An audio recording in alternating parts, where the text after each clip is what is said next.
This is Coach Critical speaking to you live. And I'm realizing that I forgot to do something crucial. I forgot to set up my backing recording for this webinar. So hang on a second. Let me just do this real quick while we're waiting for people to come in. And yeah, I got record computer audio, record audio from Rode Podcaster. Do we want to record desktop? No, we don't really need to because we'll spritz that up in the editing. So sorry about that.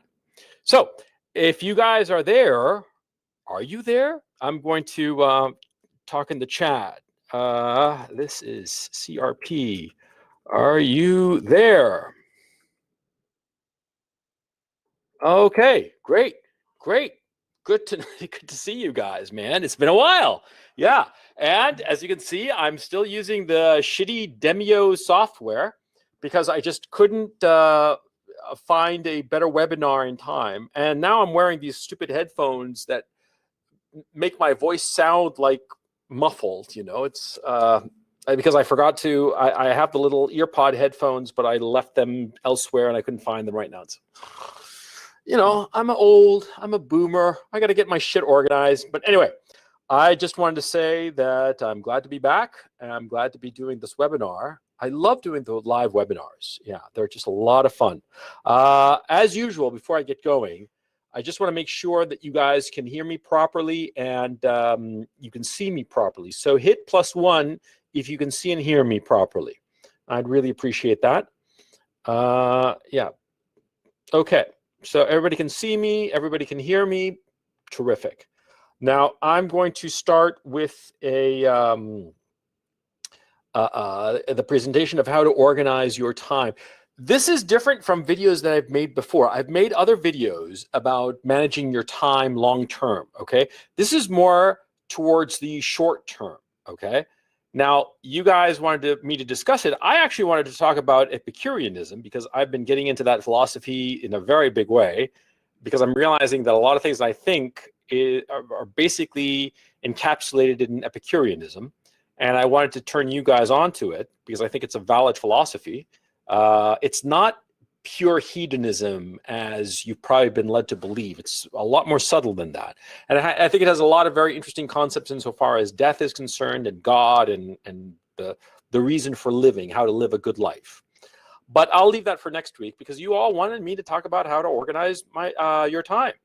Yeah, and I noticed, and I am so offended, I'm deeply hurt that only 2% of you fuckers wanted me to do another in-depth analysis of Rush. I only did an analysis last week, okay? It's you know, a whole week ago, I did my 2.5-hour analysis of Rush. I wanted to do a 6 to 8 hour track-by-track discussion of Rush, and you fuckers, you didn't vote for it. I'm hurt. I'm offended. I'm not sure I'm going to continue with this whole Patreon shit. If you guys don't understand the magnanimity and the beauty and the incredibleness of Rush, you bastards. Anyway, I'm just marking a little bit of time because I want everybody to join in before we get started. And we've got close to 50 attendees, so we're going to get this show on the road. Okay? And of course, I'm not going to do a 6 to 8 hour stream of Rush. If I were to do such a thing, I'd do it on the free channel, and I'd do it with like a bottle of Jägermeister or a bottle of port, and a cigar. Yeah, it would be that kind of a stream, and it would be 6 to 8 hours long, and it would be track by track, and I'd be drunk as a skunk by the end of it. But I think it might be a lot of fun. So actually, maybe let me ask you something. +1 if you think I should do it, 0 if you think I should. Huh? I'll wait for you guys to catch up. +1 if I should do it, 0 if I should. This wouldn't be on Patreon, by the way. This would be on a free channel. It would be a drunk stream, 6 hours minimum. I go track by track. Only if it's more than 6 hours with booze. Yeah, I'm thinking, yeah, maybe I'll do that. That would be pretty awesome, actually. So anyway, let me get this show on the road. Let me just organize myself here and share my screen. I want to share my screen, that one, share. Okay, so you should be seeing, and hit a +1 if you do see it, you should be seeing a screen where it says how to organize your time. It's a purple background, you know, the usual PowerPoint template that I use. Yeah, you're seeing it? Great. Okay, so let's get started. What'll happen is that because I'm going to be following the template, you know, excuse me, not the template, the PowerPoint presentation, I won't be, I'll be periodically checking in on the chat to make sure that everything's copacetic and the sound. Remember webinar number 45 where the sound cut out, you know, after an hour of me droning on and on about motorcycles and shit, and you guys missed the point of that whole fucking thing, and I have to re-record it. I know I owe you that. Well, let's hope that this doesn't happen again on this recording, okay? So yeah, let's get started. How to organize your time. Now, the first thing that you have to understand is that time has certain rules, okay? The first and the most important one is that, see, you can't buy more time, okay? The time you have allotted, that's it. No amount of money can get you more time. Money can free you from doing certain things and essentially outsourcing things that you have to do. But you can't go to some shop and buy, you know, another extra year or an extra decade or some shit like that. The time you've got is all you've got. That's the first lesson, okay? The first rule about time. So understand that when you say that you're wasting time, yeah, you really are, and you're not getting it back. Number one. Number two, it is never too late for something. Never, okay? The only thing that makes you know, doing something impossible is your death, okay? If you're still alive and you've frittered away a lot of your time on this earth, but you decide that you're going to do something, you're going to have the time to do it. Don't worry about it, okay? You are never too late for anything, okay? That's rule number two. And rule number three, and this is a hard rule that I've learned the hard way. You can never repeat a specific time in your life. Time cannot be repeated. You think of times that were really good, really happy in your life, and you want to repeat them. You want to go back to that time. You can't. I have discovered through bitter experience that somehow fate or karma or destiny or God or the controlling force of the universe, whatever it is, prevents you from going back to a magical time. If you try to repeat it, it just doesn't happen. Because more often than not, what's going on is that that past time that was so magical, it was just a random intersection of several factors happening at the same time, and that led to you having a wonderful experience. And that moment, that shining moment, that intersection, it happens and then it's gone, and it's in your rearview mirror. And trying to go back to somehow U-turn your life to go back to that moment is impossible, okay? So I'm telling you from my own experience, because I've tried. There were times in my life that I wish I could have repeated. And I would have done a better job, you know, because sometimes it's that kind of thinking that, you know, I had a great situation and I blew it because I didn't take advantage of it the right way, which I could have now because I have more experience. And I've tried to recapture those glory days, but it doesn't work. It's just the intersection of too many factors. It does not work, okay? One time in particular, I came so close. I'm not going to discuss the specifics of it because I don't want to. It's personal. But one time I came so close. Everything was just like on track and it seemed so close. I could taste it. And I had just a lot more experience and I would have gotten a lot more out of it if it had gone the way I wanted it to go. But it didn't. It was like the weirdest thing.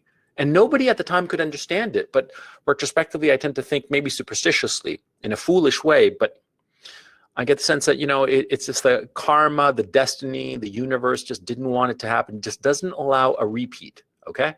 This is an important lesson because you're going to find as you get older that you're going to look back on times in your life and you want to replay them. You know those guys who always want to replay high school? That, okay?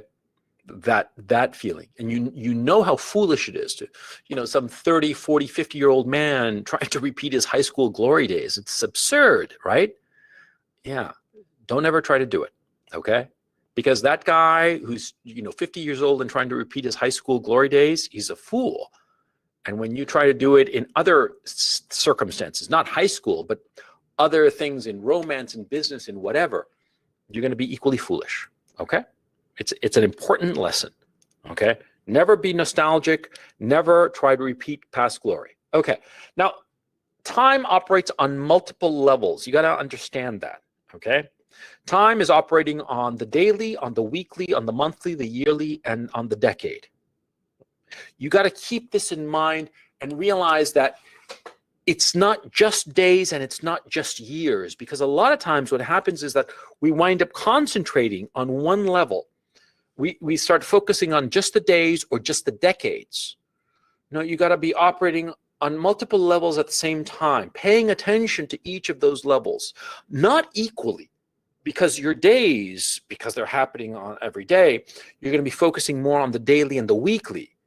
But you've got to step back and look at the monthly, the yearly, and the decades. Okay, like I say, the decades, the days are long, but the decades are short. I did a video about that. And by the way, those videos about time, I'm going to be posting a link below, so don't worry about it. You'll get to see them. But understand that it's operating on multiple levels. So don't get lost in one level. Don't just focus all of your attention on one level. If you focus only on the decades or the years, but neglect the days, well, then you're never going to achieve anything in the years or the decades, because you're going to be frittering away your days. And if you focus only on your days, then you're going to be this incredibly well-running engine with no direction, you see? So you understand how you have to be focused on all of them at the same time, okay? I mean, not at the same time, but sort of like paying attention to them, looking up, looking down, okay? Looking at the decades. Imagine you're like riding a horse. And you're riding the horse day in, day out. And so you're paying attention to the environment around you, but every so often you look up. You look up and you see the horizon. You see ahead of you, okay? Think of it in those terms. Okay, you want to structure your time.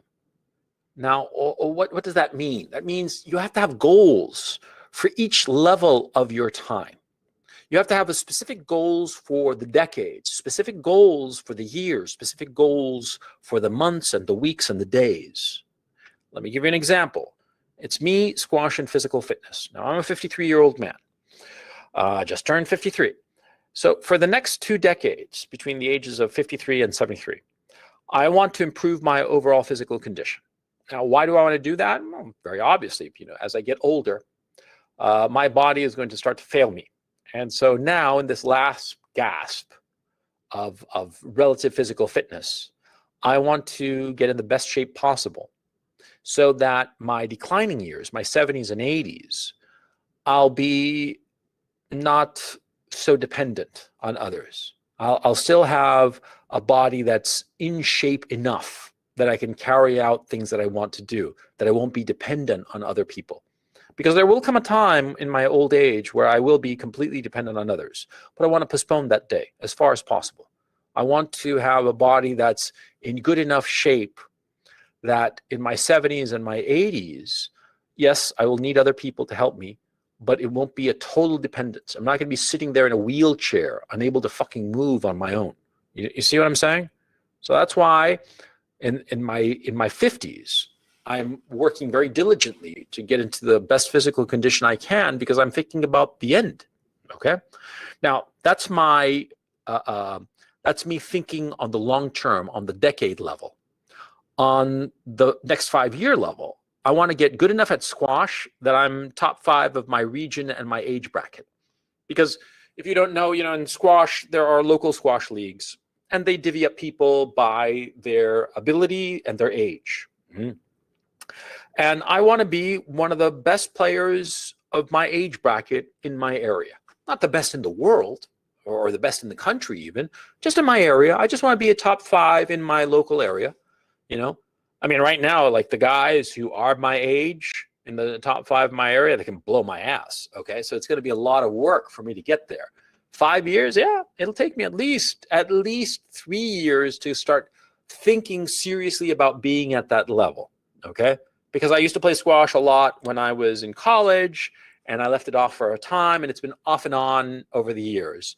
But now I'm like, okay, I'm fully committed. I'm going to see this fucker till the end, because I've never been a squash champion.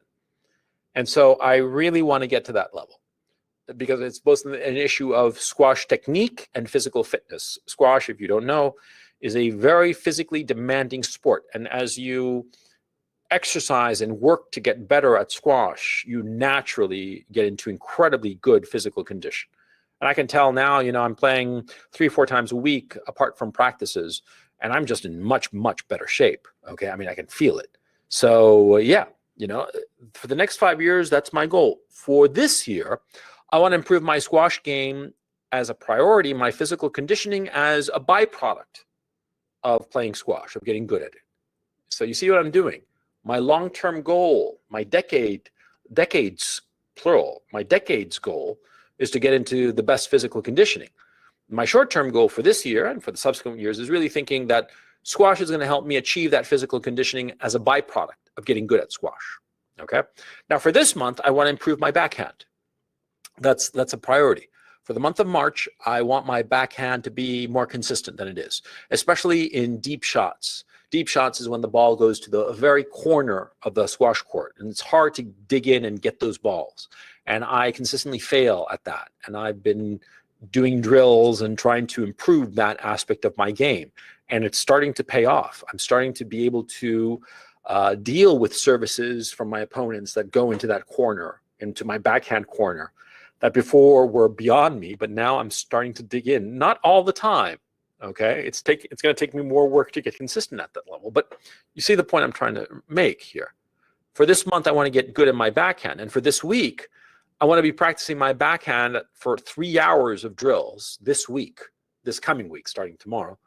And those 3 hours are quite apart from my regular squash games and my regular lessons, okay? And so you see how I'm operating and how you operate to structure your time. Now, this is a very specific issue. This is just, squash and physical conditioning. But you do this with every category in your life. You think to yourself, what's the long-term goal in each aspect of my life? The romantic side, the family side, the social side, the financial side, the career or business side. You have to be thinking of each of those levels. And you structure your time by starting with the decades, starting of what you want the big goal to be. See, because the decades, okay, that's the big goal. So you want to know more or less where you're going. You're not going to know exactly how you're going to get there. And it could be that on the road to that goal, you modify the goal, you change it, but that's not important. The important thing is to start thinking about the decades with a goal in mind. I explained before that my goal, is to get into the best physical shape so that my declining years, I'll be relatively active. And that's my goal insofar as squash is concerned. But you see what the point I'm trying to make here? You start with the decade, you start with a big goal, and then you work your way down. You work your way down to, from the decades to the years, to the months, to the weeks, and to the days. Because that way, when you have fixed for yourself the decades-long goal, then you can figure out what you're doing for the year and for the month and for the week and for the day. And that way, your day is effective. You're doing something that contributes to that long-term goal. See? Now, the key issue is that when you start each level, that is the decade, the year, the month, the week, the day, at the beginning of each of these periods, you figure out the plan. You figure out what you're going to do. You say to yourself, okay, over the next 20 years, what am I going to do? Over the next 5 years, what am I going to do? Over the next year, the next month, the next day. You see? And what happens, of course, is that, you wind up doing it on the daily. And this video is really going to be focusing on that because shortly I'm going to be showing you screenshots of a sample of how I organize my daily time, okay? And it's hypothetical because I basically wrote it up because I was thinking of just showing you stuff that's actually my notes, but I realized that no, I don't want that because it's personal, okay? And frankly I couldn't find any page that I would feel comfortable showing to anybody, okay? So I just made up a few pages, but I'll show them to you in just a moment. But the point I want to make is that, see, every day you plan your day. Every week you plan your week at the beginning of it, okay? If your week starts on Monday, on Sunday night, you draw up a plan. And on Monday morning, the first thing you do once you wake up, you just figure out a plan for that day, or perhaps the night before. It doesn't really matter. But you see the point. You want to always have a plan before you get started, be it a day or a week or a month or a year. Okay? Okay. Now, one of the things that I want to emphasize is you have to pay attention to rest. Now, what is rest? When I was 15 years old, the father of a classmate of mine told me something that has has stayed with me rather for what? Jesus Christ, 33 years? No, 38 years. 38 years, yeah.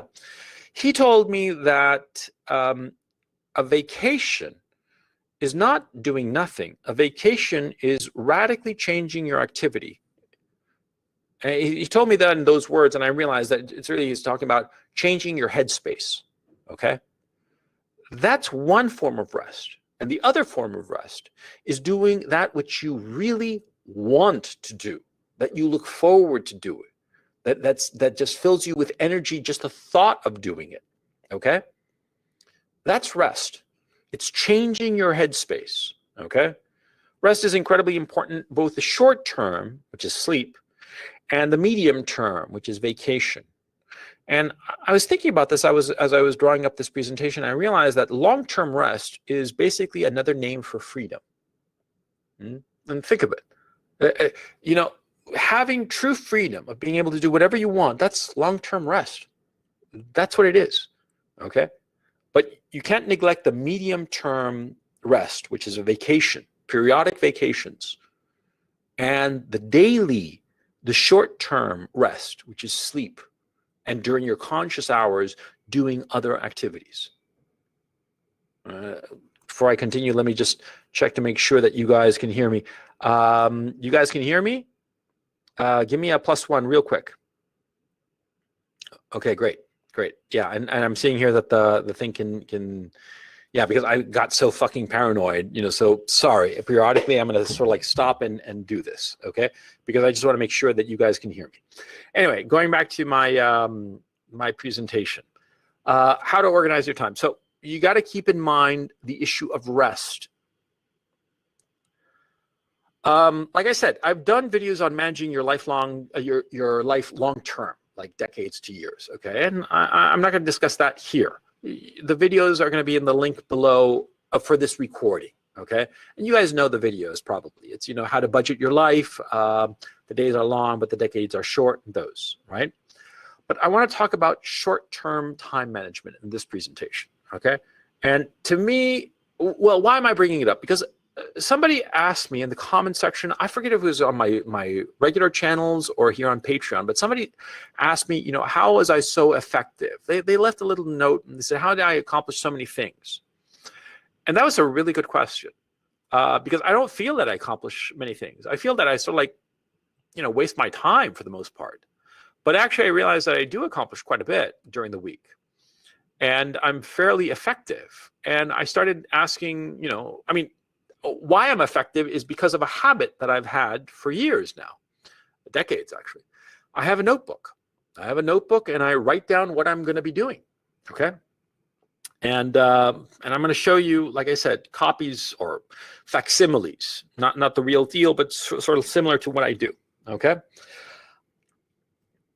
Short-term time management is key to being effective. Days matter because days become weeks, they become months, they become years, they become decades. So you really have to be good at short-term time management. You want to be squeezing as much as you can out of each and every day while being conscious of your medium and long-term goals. This is key. Sometimes we fall into a habit of thinking too much about the about the medium and long-term goals, but don't pay attention to the short term, to the daily. You want to squeeze as much as you can out of the daily, okay? And it's surprisingly easy, but you just need a little bit of discipline and a little bit of a carrot, and I'll explain why in just a minute. But the first, I want to make it clear that we make mistakes with our days because we fritter our time away or else we allow obligations to steal our time. Let me explain. See, frittering our time away, you know what I'm talking about. You decide that you're going to have 3 hours to study some book or read whatever, and you really goof off for like a good 30 minutes or maybe an hour and a half, maybe 2 hours out of those 3 that you've dedicated to whatever task, right? You're just frittering it away. You're frittering away your time with distractions. And that happens all the time. And the solution to that is very simple. The frittering your time away happens because you feel that you're never going to get a rest, a break. And so you allow distractions to overtake you. Okay? That's why we fritter our time away. Because we have not structured rest in our day. See, have you noticed that when you know that at a certain time something good is going to happen, you work really hard before then, and you don't get so easily distracted?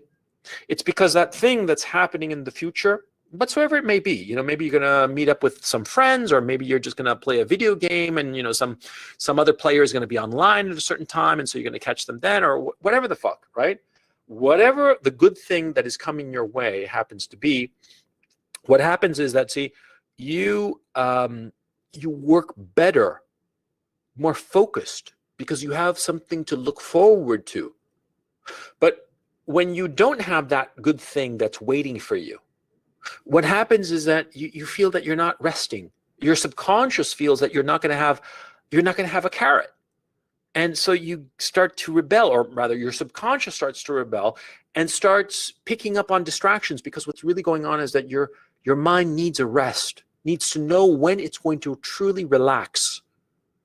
And since it doesn't know when it's going to relax, when you have to focus, your subconscious is sabotaging you because it needs to relax. It doesn't know when it's going to relax, so it allows distractions to override your will and desire to achieve some work task or study task or whatever task you have to do. You see what's going on there? But when you designate a time that you're going to have a good time, it's going to be fun, then distractions fall away, because you're thinking about one good thing that's going to happen later in the day. You see how important it is to structure rest during your day? Rest, fun things, whatever you want to call it. Those green moments in your day, they're crucial. Okay, so we fritter our hours away for those reasons, and we also allow obligations to steal our time. Now, what do I mean by obligations to steal our time? See, we confuse keeping busy with actually doing things to achieve our long-term goals. How many times has it happened to you that you want to start some business, whatsoever the business is, okay? And you have that goal in mind, but you have a job, because right now you don't have the money to both pursue this business idea full time. And so you work on the job, and you allow the job to eat up your entire day. And at the end of it, you're just simply too tired to pursue that long-term goal. You see? And perhaps let's look at it a different way. Suppose, you're lonely and you want a woman in your life, right? And you have a woman in your life and you have this great job, and you're working at this job, and you sort of like, in order to avoid the fact that you don't have a woman, you spend all your time working, and you work primo, really well, but you're so exhausted that you don't have a woman in your life. You don't go looking for her even, because the daily grind of the job eats up all of your time, and so you have no opportunity to find a woman. You see what's going on? We're allowing ourselves to keep busy so as to avoid those things that we desire. See? And it's very easy to allow obligations, be it work or study or whatever, to steal all of our time and prevent us from pursuing the things that we really want. You see it? I think it all comes back to the issue of we're not scheduling rest. We're not scheduling rest, relaxation, fun in our days. I'm not talking about like taking a vacation, taking a 2-week vacation after working 9 months. No, I'm talking about during the day, not the weekend, the day. During the day, you have to have things that you look forward to. that are going to be a rest, a break, because that way you focus during the rest of the time leading up to that break. And I'm not talking about like a coffee break. I'm talking about doing something that you actually enjoy, that you really look forward to, that it really makes you happy, makes you relaxed, calms you down. That kind of rest. I mean, just, you're working at some cubicle and you just go to the coffee room and have a coffee for a coffee break. That's not rest. That's not rest at all. Okay. Going outside and walking around the block a couple of times, maybe 2 or 3 times, just to air your head, and then coming back. That's a rest. You see what I'm saying? So you have to schedule these rests, these breaks, real breaks. Okay. And I'll get to that in just a minute. The key to short time management, by the way, is winning the hours. Now, what do I mean by winning the hours? See, the way I structure time, and which perhaps might help you, is that I set time limits to everything that I do every day. I say, okay, I'm going to spend 1 hour doing this, or this ought to take me half an hour, or this is going to take me 3 hours, or whatever the hell. But see, I'm thinking to myself, in that time, I'm going to give it my best shot. And whatever it is I'm doing during that time, during those 30 minutes that I dedicate to it, or an hour or 3 hours, I'm going to give it my absolute best shot. And I'm thinking of the rest that I'm going to take immediately after, so that I'm not going to be distracted while I'm doing the activity. You see? If I have to plow through paperwork, I fucking hate paperwork, right? I always schedule something fun right after. I always schedule to myself, okay, I'm going to do the 45 minutes of fucking paperwork, which I fucking hate. And at the end of that, I'm going to watch some video on YouTube, or I'm going to go outside and smoke a cigarette, or whatever the fuck, right? Yes, I'm smoking cigarettes, it's off and on, but it's not affecting my squash because I'm not inhaling. It's just pathetic. I'm smoking like a teenager, right? But anyway, the serious point. See, winning the hours, and at the end of every hour that you have won, on your notebook, putting a check mark. You're going to see it in just a second, okay? When I show you copies of how I schedule my days. Putting a check mark with each hour that you successfully achieve. It's like a little carrot. You feel fantastic. And it's so stupid. It's so fucking stupid to have like a list of things to do, and you've written there the time during which you're going to do something, and at the end of it, after successfully doing that, you put a little check mark. And you think that that's so trivial, but that little carrot, that little green check mark, it gives me a little surge every time. And when I see pages and pages of little check marks, it cheers me up. And I know it's so stupid, but we men far more than women, we love that sense of like, we're getting the check mark. We're getting the green check mark. We love that shit. It makes us feel like, and when we have the red X, because we haven't achieved something, we didn't do something, it just eats at us, right? It's the structured nature of men. Men are structured. We are structured creatures. We need plans. And when we feel that we have successfully accomplished a little piece of a plan, even if it's a little tiny little piece, just a single hour that we did what we were supposed to, we feel good, because it feels that the overall plan is succeeding. Okay? And that's why it's so important to win the hours. Okay? Now, before I get going, I just want to check one last time. It says here that effectively limiting our time with women. That's what the chat is saying. Oh, that's easy, but I'll get to that in a moment. I just want to make sure that you guys can hear me properly. Hit a +1. I know I got so freaked out by the other time, so, okay, great. So let me continue. So below is my system. Now, those little moleskin books, or Lectotherm, which is actually the brand that I use. Hang on a second. Yeah. Here, this is the brand I use, and it's called Leuchtturm. I've been using these fuckers for years. There it is. I don't know if you can see it. I hope you can. Leuchtturm 1917. Leuchtturm 1917. That's the brand name. And I use them because they're slightly larger than the Moleskine. I just prefer them. And I use a blank notebook. And this is my system for the week, okay? For the week, and then I'll show you the daily. For the week, I open it like this.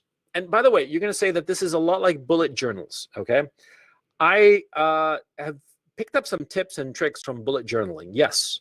But bullet journaling, I kind of avoided because it fetishizes the whole notion of doing journals. You know, all these people, you know, that do bullet journals, they have it so fucking neat, and it's like a fetish for them. And they do drawings and all kinds of stuff. Instead of looking at it in a utilitarian sense, they have looked at their notebook as an end in itself as opposed to a tool. You've got a hammer, you got a vice grip at home, whatever the fuck, right? It's probably like scratched up and whatever, and you don't really give a fuck. Why? Because it's a fucking tool. It's a tool that helps you do things, right? Here at my office, I'm building this massive desk. I'll be doing a video about it because I've been sporadically shooting video of it as I'm building it, right? It's fucking huge. It's a custom desk. It's going to have, how much was it I figured? About 8 square meters of surface area, which is 80 square feet of surface area. I mean, it's just a monster fucking desk. It's really cool. But anyway, I have all these tools that I'm using to build it, right? And I don't care about them. I mean, I care about the tools that they work, of course, but I don't care about the aesthetics of it.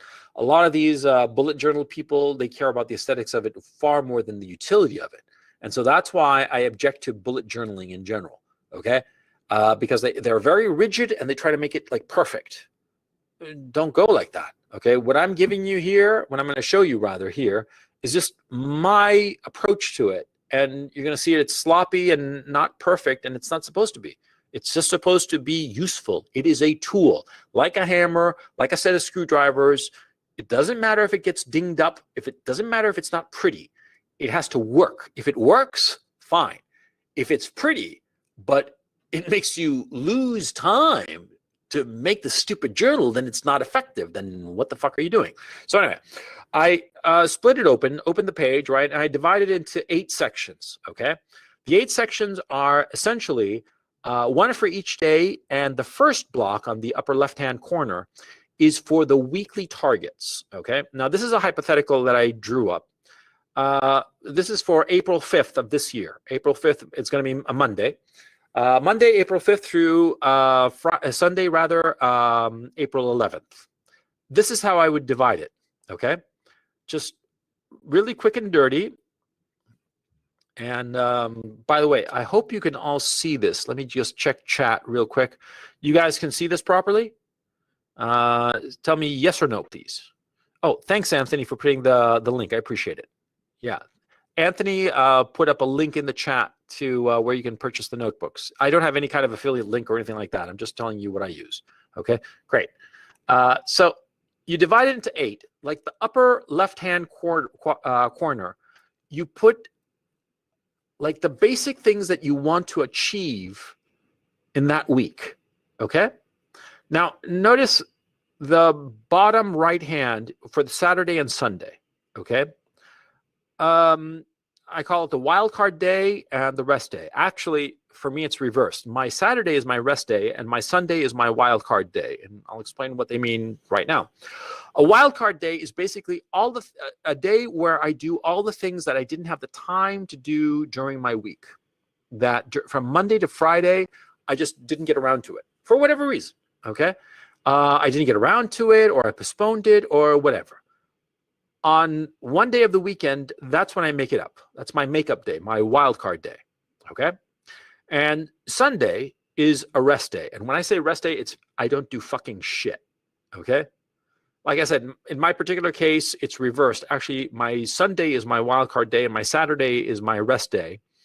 That actually works for me. It might not work for you. I mean, it depends, because what happens a lot of times is that when I take a complete break on Saturday and just do like family stuff, or do whatever I want to, any kind of hobby or anything that, you know, where there's no time constraint, where there's no time pressure, okay? That's a rest day. The clock does not matter. I don't even look at the clock during my rest day, okay? I am not doing any activity where I'm rushing to beat a clock, except perhaps like when you go to movies. Well, right now we're not going to the movies because of the pandemic, of course, but when there were movies showing, yeah, that would be like the only thing.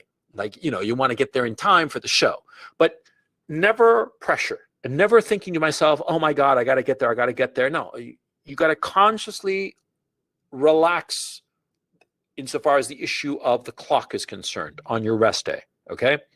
Now, it works for me to have the rest day on a Saturday because that way I kind of like forget about my week during my Saturday, and Sunday I go over the things I missed and quickly.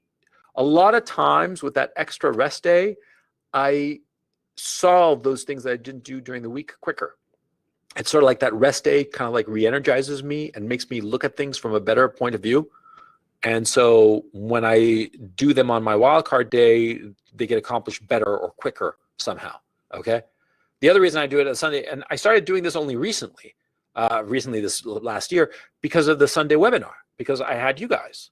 And so because of that, I have to do the presentation and all that. And so that's how my Sunday has become my wildcard day, and it's been more effective. And so that's a key issue. See, it's trial and error. You got to try things and change things around to see and adjust, because no two people are the same. Okay, what works for one guy might not work for another, but you just have to adjust it till it works for you. That's the point of it. Now, on the upper left-hand corner, I put there the week's priorities, right?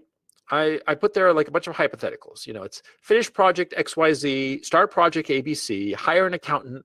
I don't need to. I'm just putting it there as a hypothetical, okay?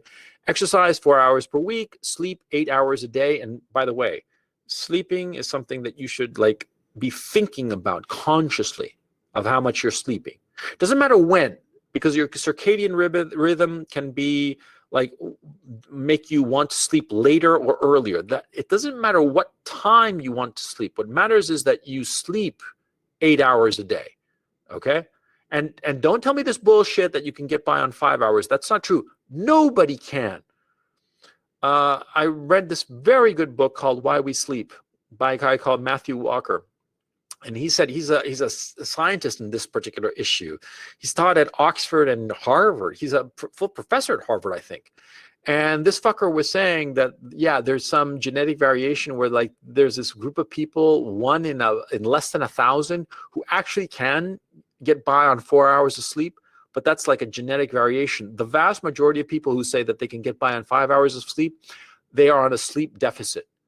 And a lot of them are underperforming because of that sleep deficit.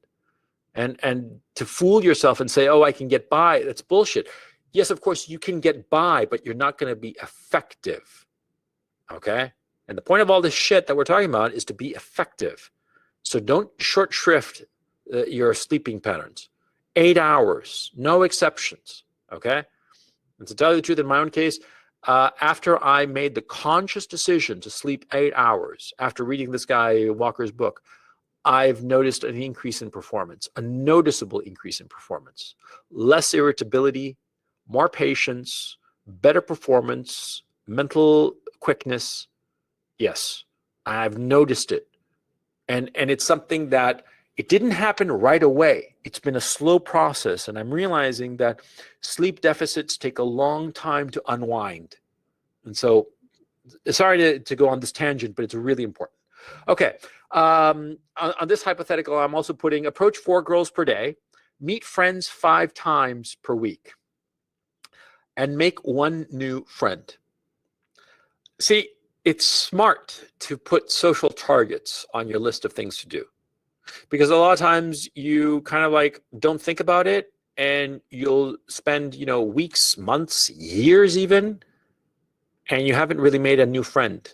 I mean, you might know a lot of people because, say, your job, for whatever reason, exposes you to a lot of people, but you don't have a friend that you have developed. You got to think of that, especially in our contemporary culture, where it's not easy to make friends. Our society is really good at sorting people insofar as jobs are concerned, but it's really bad at sorting people insofar as social relationships are concerned. Not just the man-woman thing, but also the guy and his friends thing. There's sort of like the assumption that once you are out of college, you'll have friends, but there is no easy mechanism to make friends. In college and in high school and in elementary school, it was easy to make friends, the people sitting next to you in class. But once you're out in the world and working on your business or your career, you'll be surprised how hard it is to make friends. And you have to. You need friends. You need new friends. And not just, networking. Because networking, people that you know that you need in your network, that's kind of like part of your job. You can't really relax with those people now, can you? I mean, networking is essentially working. But having friends as ends in themselves, when you just want to hang out and drink a beer and watch a movie and shoot the shit, you got to develop those, and you have to consciously develop them, okay? Now, approaching 4 girls a day, for instance, in this hypothetical, yeah, of course, same thing. You have to decide that you're going to do something, okay? So you set up these priorities for the week, okay? That's the first thing you do. Those are your priorities for the week. Now here, I sort of like filled out, I added one more to the priority list. And focus on the top left-hand corner first before I walk you through the rest of the week. On the top left-hand, I also added one more thing, which is not more than 1 hour online. That's like a personal goal, okay? And it's actually a personal goal that I'm pursuing, okay? Because I've been spending a lot of fucking time online, and that's not really healthy. And I'm like consciously trying to minimize it, to keep it to 1 hour a day and to structure that hour to a specific time, okay? But yeah, so anyway, let me walk you through this. See, if you notice on Monday, Tuesday, Wednesday, Thursday, Friday, and Saturday, I put in black those things that are immovable. There are appointments or meetings or whatever that have to happen. Now remember, this is hypothetical. I just made it up. So for instance, for Monday the 5th at 10 a.m., I have a meeting with PQ&R about the XYZ project. Now this XYZ project, it could be a school project, a business project, it doesn't fucking matter. The point is that I'm in black ink. Oh yeah, because I didn't show you before. Oh no, I didn't take a good picture. Yeah, in this picture you can see I have 4 pens, red, blue, green, and black. Okay, that's what I use, and I know it's kind of autistic, but there's a reason for the autism. There's a method to the autism. Okay, which is the following. See that in black, I put the things that are immovable. Days of the week are immovable, right? The meeting that I'm going to have at 10 a.m. on Monday with PQ&R to discuss this XYZ project, yeah, that's set. For instance, for Tuesday the 6th, I have a 4 p.m. Appointment at the DMV, the Department of Motor Vehicles, to get my license renewed, On, let me see, on Friday the 9th, I have a 3:30 p.m. dentist appointment. Okay, again, this is fictitious, just to give you a sense of it. At 2 p.m., I have to present the XYZ project, okay? Suppose it's a big presentation to a bunch of people, whatever the fuck. See, in black ink, I put those things that are immovable, that are going to be at that time, okay? In green ink, I put the things that are going to be fun, the things that I look forward to, that will get me energized, okay? That really like, yeah, I can't wait to do that. 8 a.m. on Monday, it's squash with Eric, hypothetical. Wednesday at 9 a.m., squash with Jim, and Friday, 8 a.m., squash with Doug. Notice that I sort of like switch the times around. It doesn't really matter. This is just a list. It doesn't mean it really matter that it's all consecutive. You just want to write down what you want to do or have to do on those days, okay? On Monday, I also put I have to do food shopping for the week, okay? Now in red, those are the things that are priorities that I have to find the time to do. On Monday, I put 2 hours for the DMV test. Let's assume that you got to study for the fucking thing, right? And 2 hours for the XYZ project. And I do something similar for Tuesday. Then on Wednesday, I set aside 1 hour to research accountants because like the week's priorities, one was hire an accountant, right? Okay. So you got to research which accountants are and so on, you see? if you notice, for instance, on the accounting issue, on Wednesday, I do an hour of research for the accountants. On Thursday, I do another hour of research for accountants. And on Friday, I say at the bottom there in red, email top 3 possible accountants. See? I mean, lock that shit down. See, it has like, okay, these are the things I'm going to do this week. Okay? And notice in every day, practically, I have something in green. The green thing is the rest. It's the fun thing. It's the carrot. Having those green ink moments makes you focus better on the things that you have to do. And that's why they're so important. You always want to have that carrot ahead of you. Okay? And so that is like, it's crucial to have that during your day. Now, the next page here is an actual day. Well, not an actual, again, hypothetical. This is what you write the morning of Monday or the night before on Sunday, April 4th. You write down the things that you have to do during the day. And this is how I do it. I put in green the things that I look forward to, the things that are going to be like relaxing. In black, the things that are immovable. And in blue, the things that I have to do. Okay? And you see that here I organize it linearly. 8 a.m. to 9 a.m. for squash with Eric. 10 to 11:30, meeting with PQ&R about XYZ. 12 to 2 p.m., study for the DMV test. 2 to 2:30, take a walk outside. Okay? And half an hour walk, you think that half an hour isn't much. It's a hell of a lot. You'd be surprised how much. In half an hour, you can walk 2 miles. And that will clear your head. It'll allow you to rest. Okay? And I do that periodically. Okay? And you think to yourself, half an hour is very little time on the one hand, but on the other hand, it's an enormous amount of time insofar as rest is concerned. And it's something that I highly encourage you to do, by the way. Taking a walk outside for minimum half an hour. You'd be surprised how relaxing it can be. Okay? Then 2:30 to 3:30, catch up on emails. 3:30 to 5:30, work on the XYZ project. 6 to 7:30, the weekly food shopping. Oh, by the way, in this hypothetical, I forgot to put like a designated amount of time every day to read. I personally do that, by the way, and I for some reason I forgot to do it here. But anyway, reading, having a set amount of time every day to read, and read whatever. Okay, not work shit, not business shit, not school shit, but stuff that I want to read. Now, that is another green ink item. It just relaxes me, okay? It's something to look forward to. And of course, what you're reading, you got to be looking forward to it, okay? Because a lot of times we find ourselves reading things that we think are good for us, like fucking broccoli or some shit like that, okay? No, don't do that. Don't ever do that. In your personal private reading, read what you find fun. If it's cheesy novels, okay, like stupid espionage novels or romance novels or whatever the fuck, read that. There's nothing wrong with that, see? The reading that you should be doing is reading that relaxes you. Now, why is it important to do reading that relaxes you? Because, see, reading demands concentration. It demands a lot of concentration, a surprising amount of concentration. But because of it, your mind focuses on what it's reading, and if you're really enjoying it, it's a form of meditation. Because your mind is focused on the words that you're reading and the story that you're listening, but what's really happening is your mind is relaxing. It's drifting. It's following along this thing that you enjoy so much.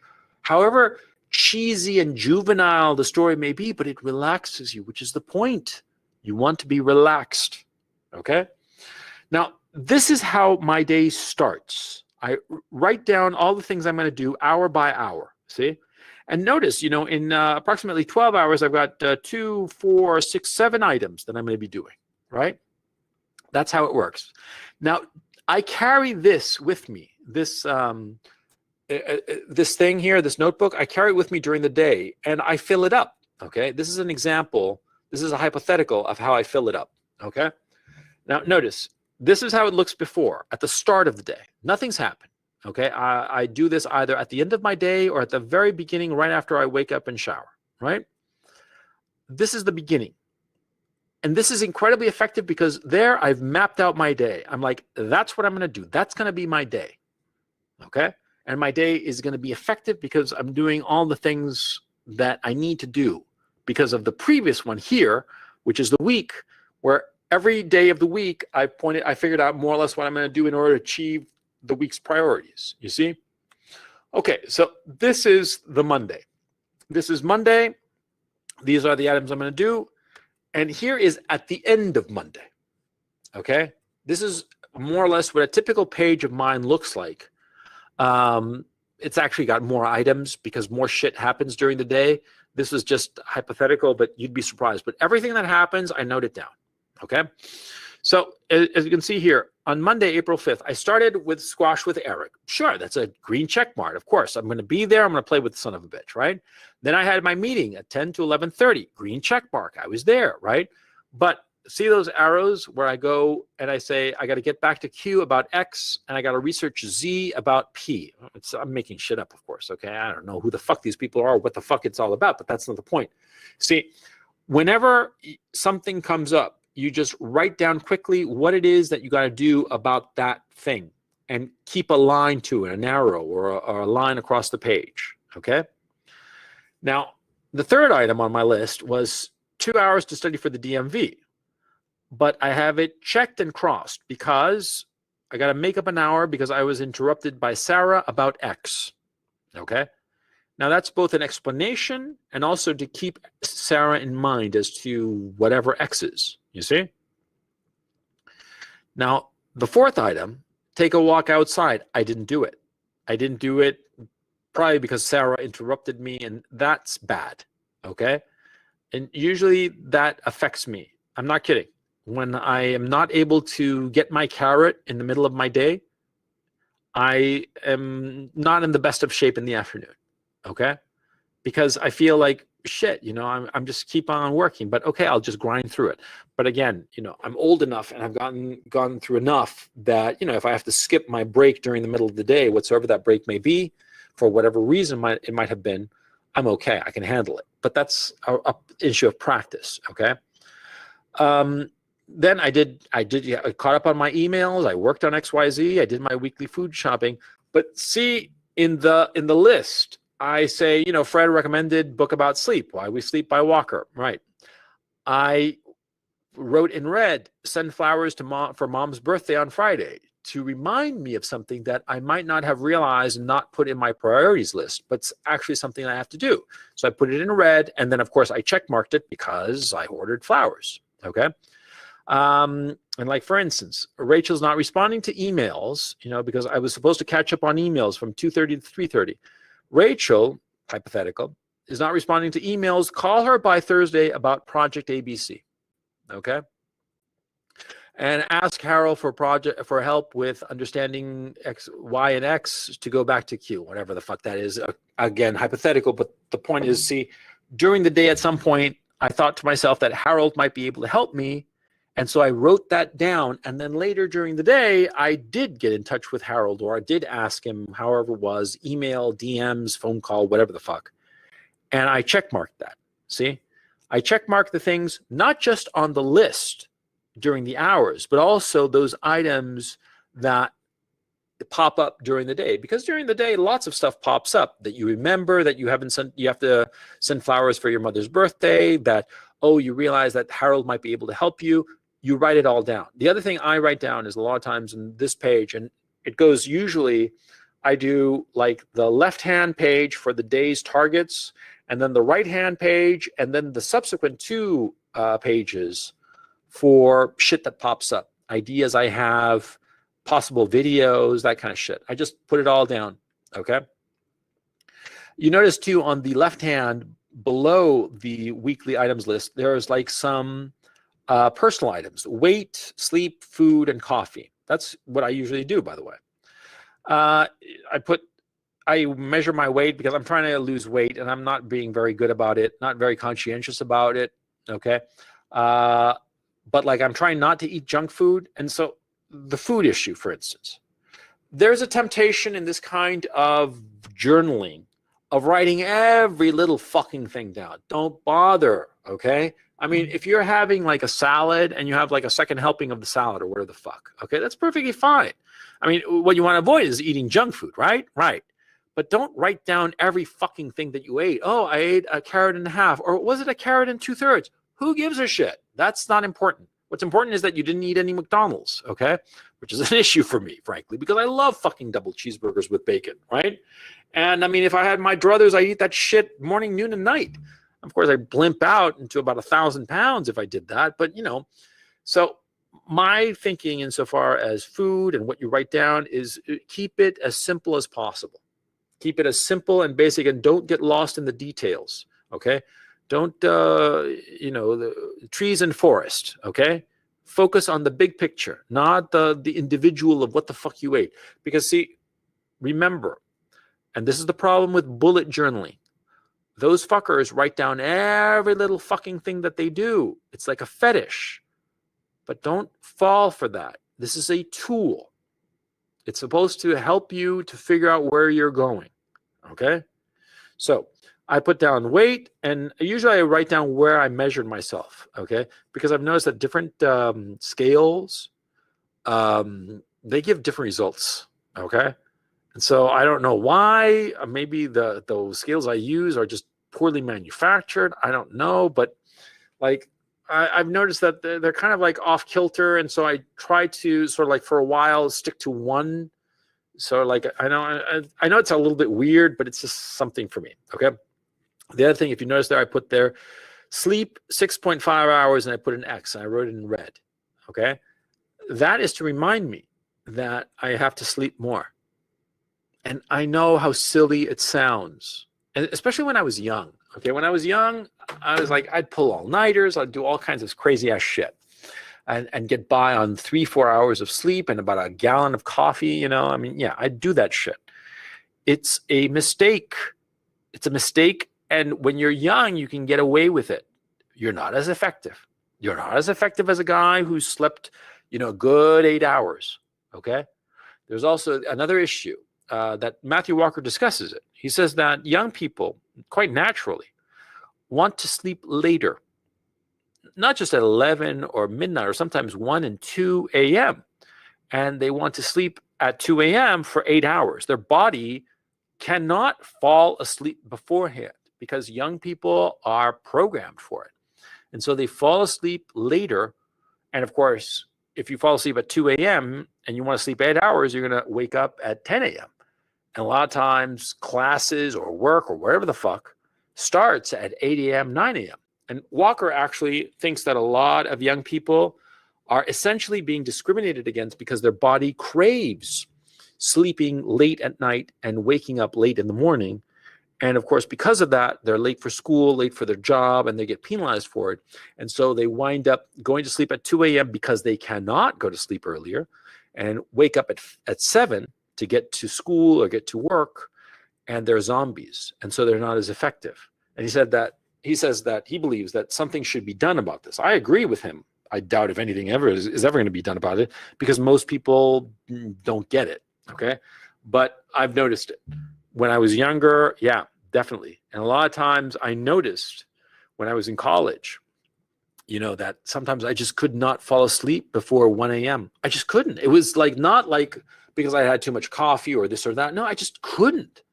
And if I was able to sleep 8 hours because I had a class starting at 10, which I had a lot of times, I was gangbusters, no problem, But then my senior year, I remember very clearly, I had this job washing dishes.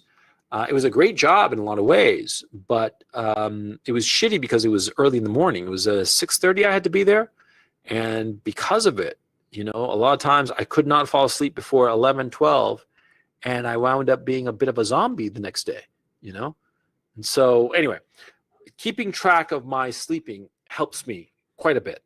It helps me because that way I know when I'm on a sleep deficit and I know to sleep earlier, okay? Also, what's happening is that as I've gotten older, my body naturally, if I sleep 6 hours or even 7 hours on one night, the next night I'm going to be sleepy at 10 p.m. and I'm going to want to go to sleep, Okay. So yeah, but still, it's something that you should keep track of. And that's basically like, oops, yeah, that's the end of my my slide thing. Let me just go back to you guys to see if you're still there. Can you hear me? Hit 1, please. Great. Okay. And I assume that you guys have been, yeah. Well, you know, Danny's saying in chat about buying a smartwatch. I object to using a lot of technology to measure yourself. I personally don't have a smartphone, a smartwatch rather. I think that I thought about it, but I realized that it's just a fetishization of controlling yourself and measuring every facet of yourself. I think it's a mistake. You see, one of the problems that we have in our contemporary society is knowing when it's enough. Knowing when, you know, you want to measure shit and have a fairly good idea about stuff, but you don't need to measure every little fucking thing to the last decimal point. And I think that that effort sometimes to measure every little thing is counterproductive. And it would be smarter if rather than measuring every fucking thing, you sort of like, you know, good enough. Okay. You don't have to know that you slept 6 hours and 37 minutes. Oh, 6.5 hours, roughly, maybe 7. That's good enough. You see what I mean? That overemphasis on precision, I think, plays against us sometimes. Okay. So anyway, going back to this, I wanted to give you this because, see, like I said, I wanted to respond to that guy who asked me how I was effective. This is how I'm effective. Okay. Because writing shit down, and by the way, it doesn't help me when I do it on a spreadsheet. And I love spreadsheets, by the way. I absolutely adore spreadsheets, and they don't help me at all. They do not help me at all. Because what happens is that when I try to do it on a spreadsheet, it just, there's something about it that doesn't work, but that's me. It could be that for you it works. It could be that, you know, you print up your schedule in the morning on a printer, on a spreadsheet, and during the day you write on it, whatever the fuck. Maybe that works for you. Mix and match. Try whatever works for you. Try whatever you think would be cool. Okay? Because ultimately, this is just a tool. And the goal, you have to understand what the goal is.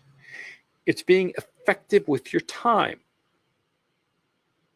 You have a hammer. And, you know, the hammer is very popular with other people, right? And you buy the hammer. But, you know, you grip it and you don't like the weight of it, and you try to hit nails and you constantly hit the nail crooked, right?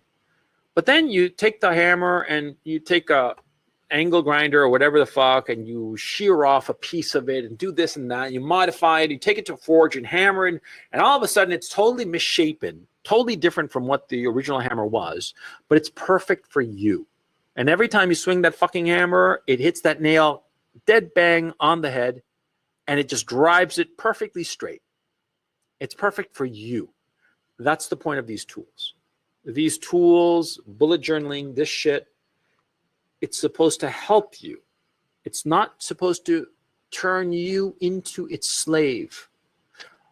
Smartwatches rather, I think that's why I object to them, because they demand a lot of your attention. And you don't want to be devoting attention to your fucking journal or the technology that you're using to make your time more effective. That defeats the purpose. Yeah. You want the technology to be simple. You don't want it to dominate your attention. You don't want to be focused on it. I think that's the issue that bothers me, that people focus so much on their fucking smartwatch instead of focusing on what the smartwatch is supposed to do. And if you're focusing more on the tool than what the tool is supposed to accomplish, then the tool is not effective now, is it? I mean, if you're paying attention to the hammer and, oh, it's so pretty and so beautiful, and I don't want to scratch it because, it's such a beautiful hammer and it cost me so much money, then the hammer is perfectly useless. If you have a $2 hammer and the thing is scuffed to hell, but it works, it drives in the nails, and you don't really give a shit about the hammer apart from the fact that it does its job, then that's an effective tool, see? And that's why it's so important. And that's why you saw my note-taking, and it's sloppy. The lines aren't straight. I don't care. It's not important, okay? why am I emphasizing this fetishization and emphasizing that it should be utilitarian? Well, because I think that so many people who sell, organizational organizational solutions for your lives, right? There are tons of people, gurus who are helping you with productivity and shit like that. They're selling you a product, okay? And in this presentation, I don't want to be selling you a product or how to do stuff. I just want to show you how to use a tool, like no different from using a hammer. I don't want you to buy my really expensive hammer, That's not the point of it. I just want you to see, oh, that's how you use this hammer. And you bang it like this, and you can change it around and do whatever is necessary to make it better. See? Because there's practically an industry of time management. And these guys, the time management schemes of different sorts, they have computer programs, they have apps, they have smartwatches, they have books that you're supposed to read and shit like that. See, all of that, what is it essentially? It's a time suck. You're spending more time paying attention to the tool than using the tool for what it's supposed to be used for. You see? And I'm very, very against that. And that's why, how can I put it? I was into bullet journaling at first. When I first heard it like 3-4 years ago, I thought it was really cool. I heard it when it just started. It hadn't peaked yet, because later it would peak. It would become like a fad, right? But even then, when I started at first, I followed all the little arrows and shit like that they do, right? Because before I just had like to-do lists. That's what I had. I had to-do lists and, check mark and just like scribbled notes and basically what you saw now. And for a while, this must have been like in 2016 maybe, or 17, or something around there. I actually did all the things that the bullet journals called for, okay? And one of the things that stayed with my note-taking is that before I would write like a little dash, an M dash, before each item. But after bullet journaling, I now write a little bullet, a little circle, a little dot, right? That's the only thing ultimately that I took from bullet journaling, because for a while I did it, and for a while I fell into the rabbit hole of fetishizing my journaling, okay? And I would start writing down all sorts of shit that didn't really matter, like writing down what I actually ate. Who gives a fuck, okay? But for some reason I thought to myself, I'll write it down. And I started spending an inordinate amount of time on my journaling. And I became upset when the journal didn't look really pretty, like a lot of the examples that shown to me looked. Because if you look at bullet journals and stuff, they are so pretty. And, eventually I sort of like snapped out of it, okay? I mean, I don't think I was in that rabbit hole very long. It must have been like a couple of weeks at most, okay? But retrospectively, it feels like it was a lot longer. Actually, I mean, honestly, it couldn't have been more than 10 days, okay? Because I just got kind of sick of this fetishization. And so, anyway, I guess that, how can I put it? It's, as I'm talking to you, I'm trying to realize why exactly I'm doing this video, other than the fact that people wanted me to discuss it. And the whole issue of the journaling thing. And I'm trying to understand why I have such a knee-jerk negative reaction to a lot of it, to a lot of this journaling shit, even though I think that journaling and writing this kind of thing is really, really, really effective. Because when you do this kind of thing, see, mapping out the things that you have to do. Let me show you real quick. Let me just go back, right? That's the start of the day, right? That's the start of the day where everything's, good to go. Mapping out your day like this every day and making it a habit is so useful. You accomplish so much, okay? And what's more is that not only do you accomplish so much, you are much more focused, because as you can see in that hypothetical, I have times that are scheduled to relax, that are going to be fun things. I'm playing in the hypothetical. It's squash in the morning with Eric, and then taking a walk. And then later in the afternoon, I should have added another thing. At the end of the day, it should have been like reading 50 pages or going to the movies with whomever or some shit like that. But you see the point. See, structuring your day like that and having specific times where you're going to relax, really relax, when you're really going to rest, it makes your day so productive. And the day flows by. And you feel like the day, you actually accomplish things during the day.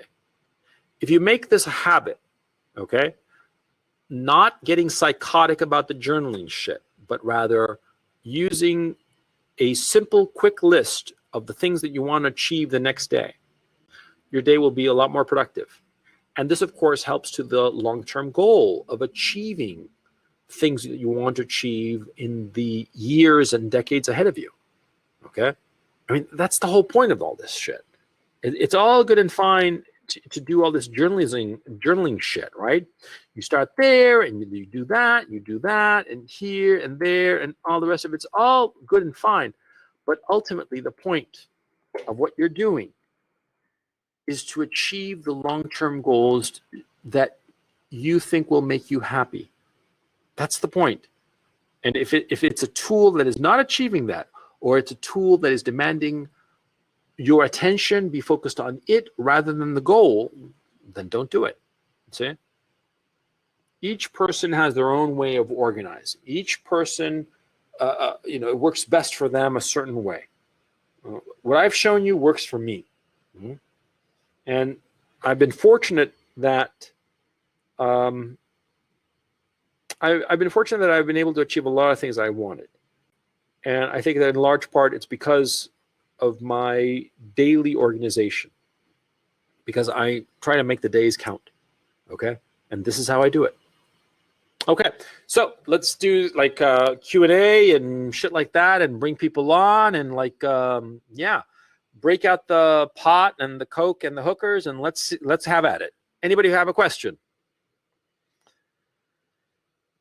I think if you got a question, put it in the chat, and I'll bring you in.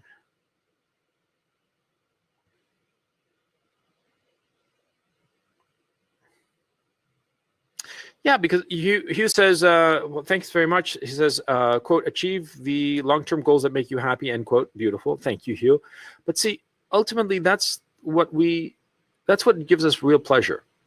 And one of the things I'm going to be talking about is Epicureanism, and they talk about hedonism, but there are different kinds of hedonism, because we usually think of hedonism as, hookers and cocaine, short-term pleasure, but that's not Epicureanism at all. Epicureanism is in fact against that kind of short-term, quote-unquote, happiness, because it recognizes that the hangover is so bad, and that the pain of the hangover is going to be worse than the pleasure you get from the hookers and the cocaine. And so they have different forms of hedonism, different ideas of hedonism, and one of them is process hedonism. It's basically the notion of achieving the things that you want is a form of hedonism, okay? Because it gives you pleasure, and that's how you should be focusing your life. Nobody has questions? Okay. Okay, Chris says here, this is interesting.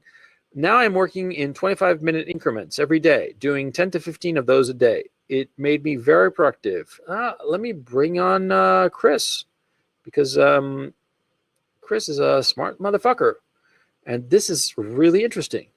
Chris, I just allowed your webcam and microphone. You there? Hello. I wish that this system were faster. Yeah, Demio is a bit slow. Oh, there you are. Hey, Chris, you there? Oh, you disappeared. Yeah, I'm cooking. Oh, okay. Let me throw on a hat. No, it doesn't matter. What do you think of my questions so far? What? I beg your pardon? What do you think of my questions so far about 25-day increments? Yeah, I'd never heard of that. Please explain. It's called a Kanban system. It's you're basically using a cooking timer. It's called a Pomodoro technique. Basically, you're using a Pomodoro kitchen timer to measure 25-minute increments while you work.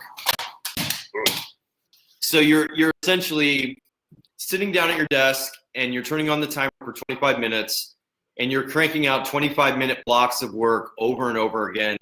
You get like a 5 to 10 minute break between each 25-minute block. Right. So it's like for desk work, you know, and it works for calls as well. But man, it's made me super productive, and I've been doing it now for about 6 months. That's really interesting. I've never tried that, but the thing is, what happens to me is that a lot of things that I have to do require long stretches of unbroken time, and so having like a 25-minute break every time would throw me off. It would like freak me out. I'd be too stressed out. It's actually a 25-minute work block followed by a 5-minute break. Well, so you do a 25-minute block of work. You work really hard, super focused, no phone, no email.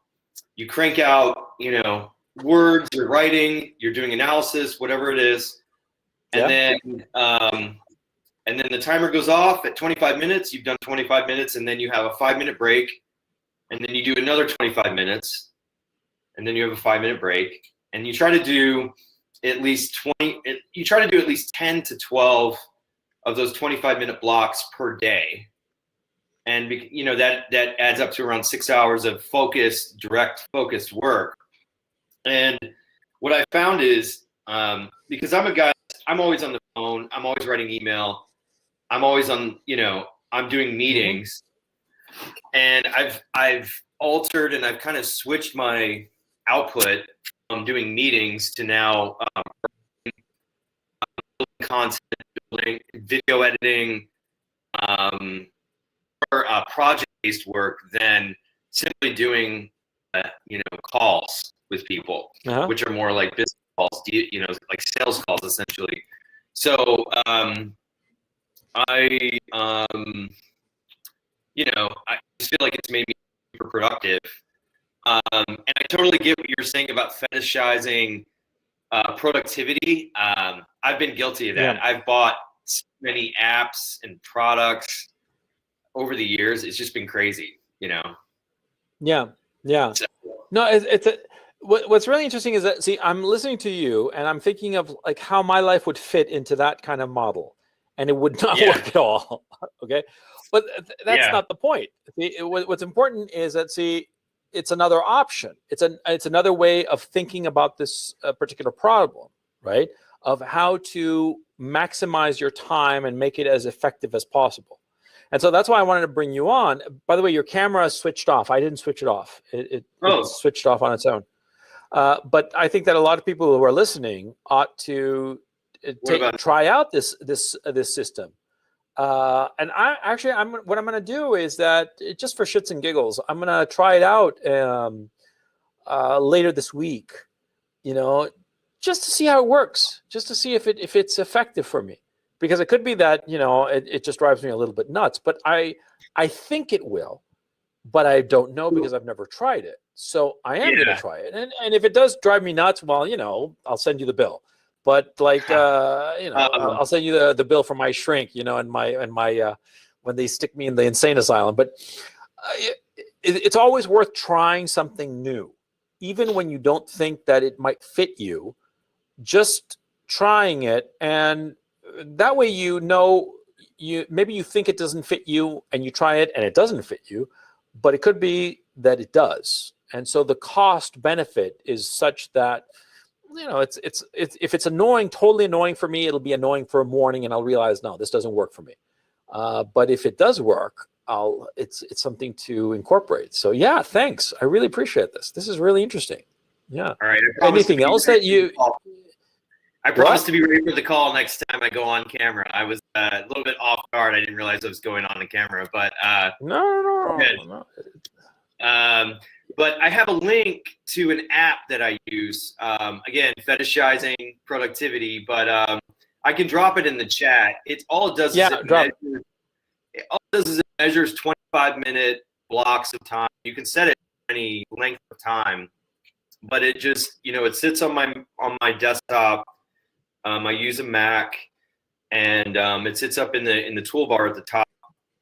And I just set it for 25 minutes, and like I said, like I've been completely distracted. I could be distracted for 10 hours at a time.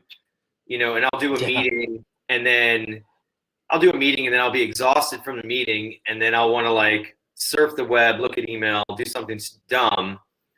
But really, what I've been trying to do is, like, lately I built a few websites.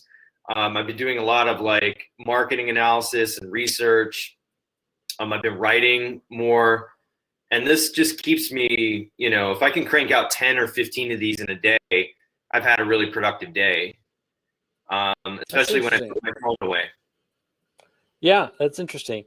Yeah, the thing that's killing me as of late is the time suck that is the online world, and especially because for the longest time, I just had my phone just for calls and SMS DMs and some banking stuff. But I've slowly started using the web browser, and all of a sudden it just sucked me in really badly. Because before I would only go on a browser on my laptop when I was sitting at my desk. But I got to get off the I got to get on the wagon insofar as my cell phone is concerned, and the online world in general, because it's so addictive. And I set up I didn't set up, but there's this guy called LMAOFO at the world at Twitter. I've seen him. I followed him, I think. Yeah, that fucker is a big time suck. Yeah. Yeah. So yeah, it's I gotta get off that shit. But yeah. So yeah. Anything else you want to talk about, Chris? No, I'll just say I loved the rush analysis. I went deep in that. I mean, that was some of the best rush analysis I've ever heard. I'm a musician, so I completely appreciate that. Like, especially, I went back on Apple and I downloaded all their albums again, so I'm starting to re-listen, especially the stuff. I thought it was really interesting, the stuff that like Trent Reznor was into versus their earlier stuff, which is a little bit more organic rock. So yeah, I'm starting to dig back into their catalog again, which is really good. So that was excellent last week for sure. And I'm seriously thinking that I'm going to do on the free channel, right? I'm not going to inflict this on you guys, but on the free channel, I'm going to do a 6 to 8 hour monster live stream, and I'm going to go through every fucking track. That's what I'm going to do. Very cool. Drunk. Very cool. Yeah. But that's anyway, awesome. Chris, great talking to you, man. I'll let somebody get on. Okay, great. Thanks, Coach. Bye. Bye. Let me see here. Yeah. Some more questions, please? I want to bring some other people on. Ethan. I'll bring on Ethan. Ethan Wu. I just allowed your thing. Damn, I wish that this were faster, because it takes a while to do it. Yeah, 8 hours. 8 hours. I'll go through every single Rush album, every single one. There are 20 of them. Okay, and the average length is, I guess, about 40 minutes, something like that, 45 minutes. So 20 albums at 45 minutes, 15 hours. Holy shit. Ethan, are you there? Ethan, how's it going? Hello. Ethan, we can't hear you. Ethan? Okay, he's gonna fix something on the thing. Okay. Yeah, well, Ethan had the following question, which is kind of interesting. I think it not kind of interesting. It is interesting. How can you tell when you're actually being productive instead of feeling productive? Well, the obvious question is, what's the difference? I mean, if you feel you're productive, see, because again, this goes back to the Epicurean thing. Okay. the Epicureans basically thought that life is essentially meaningless. Okay, and you find things that satisfy you, and you just decide that this is going to be the thing that satisfies you. This is similar to the absurdist of like Albert Camus and such. And of course, you start to realize that a lot of contemporary philosophy is basically regurgitating classical philosophy, just dressing it up in new clothes, but it's the same model, right? And the Epicureans were basically, just do the thing that you feel gives you meaning. And so in a sense, that the issue of like what's productive instead of feeling productive, it's in a sense it's a distinction without meaning. Hey, Ethan, you're there. Can you speak? Oh, dude. Oh man, poor Ethan. Yeah. Oh, okay, man. It just happens. Don't worry about it. Anybody else has a question? Oh, come on, guys. You guys are usually not so shy. Okay, I'm going to bring in Serene because he has got a question that's very interesting. And I think a lot of people have this similar question. Serene, I'm bringing you on. Yeah.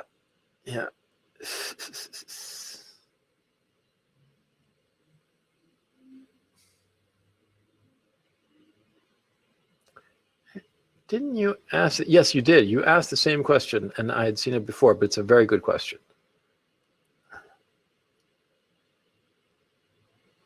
And Curtis says, I'm very interested in learning about this philosophy, Epicureanism.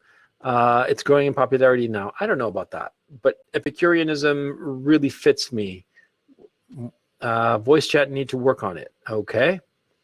Okay, so let me answer Serene's question while we wait to bring him on. How do I know? Do you hear me now? Yes, I do. How's it going?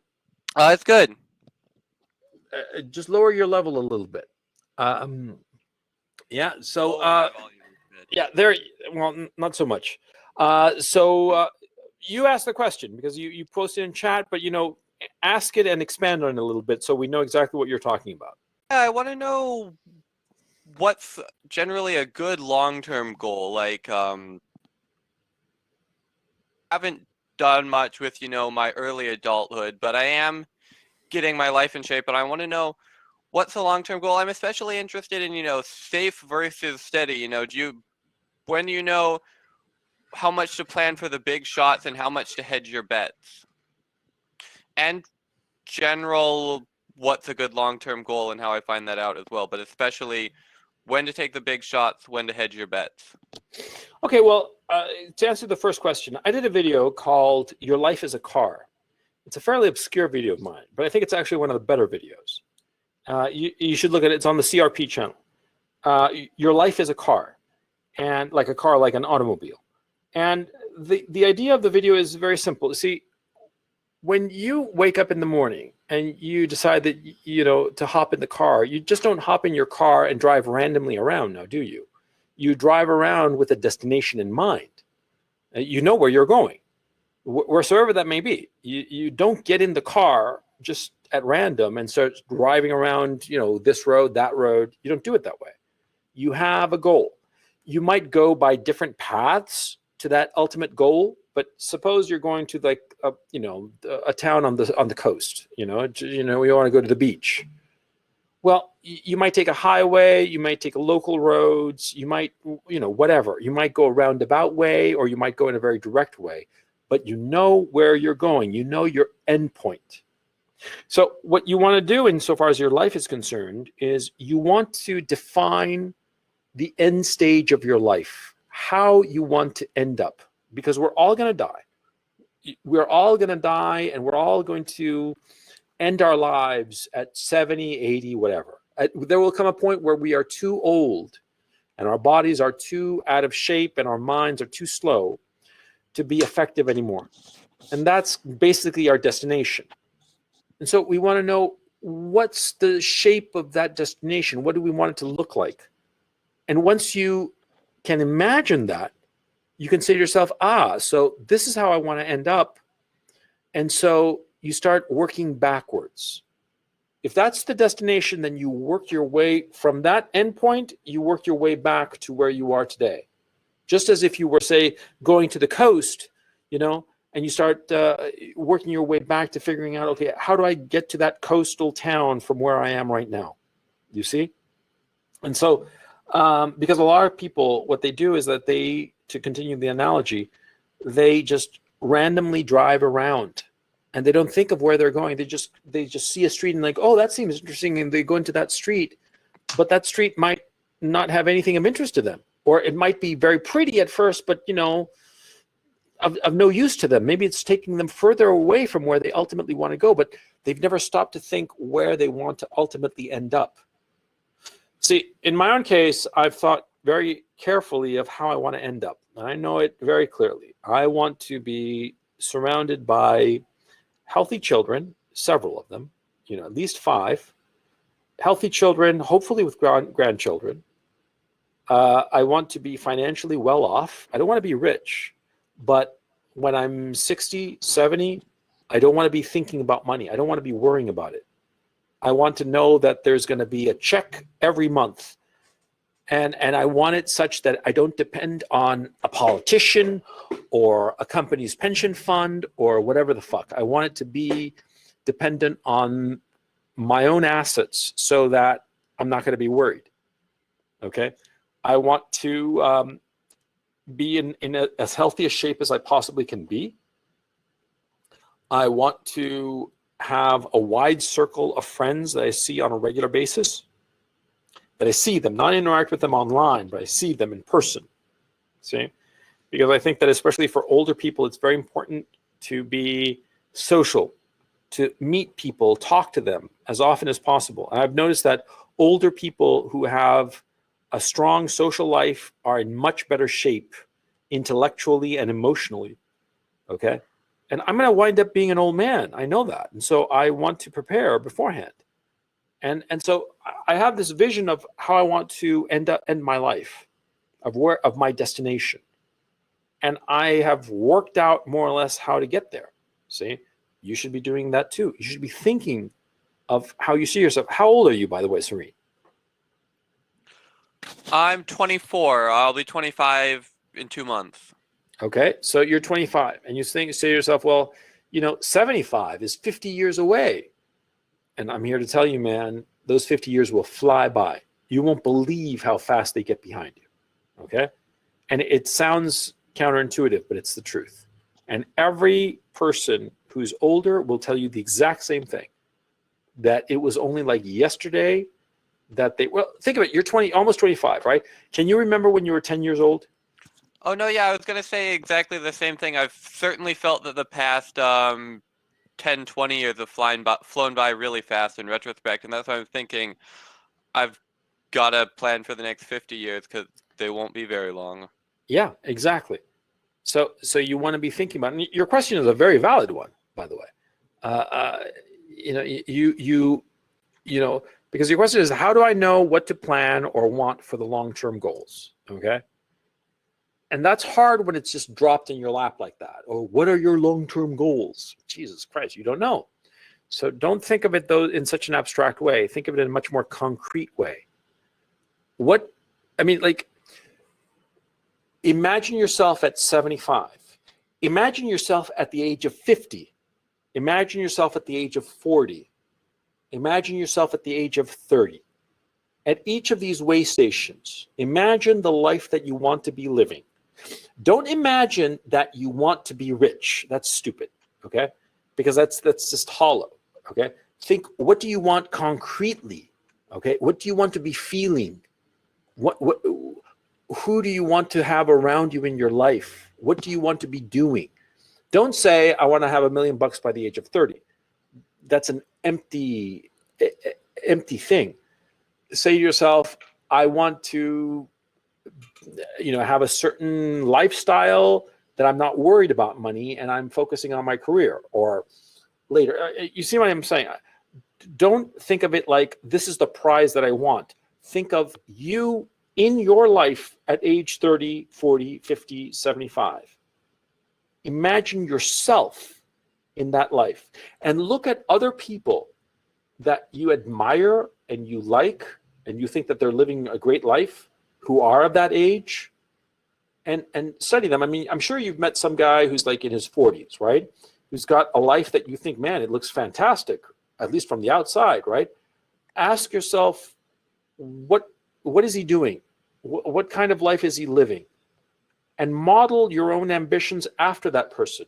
There's nothing wrong with admiring somebody enough that you want to emulate them and have a life similar to theirs by a certain point in your own life. There's nothing wrong with that, okay? I mean, ultimately, there are a finite number of different lives that you can lead, okay? So it's inevitable that, you know, the life that you're living is going to be similar to the life of somebody else.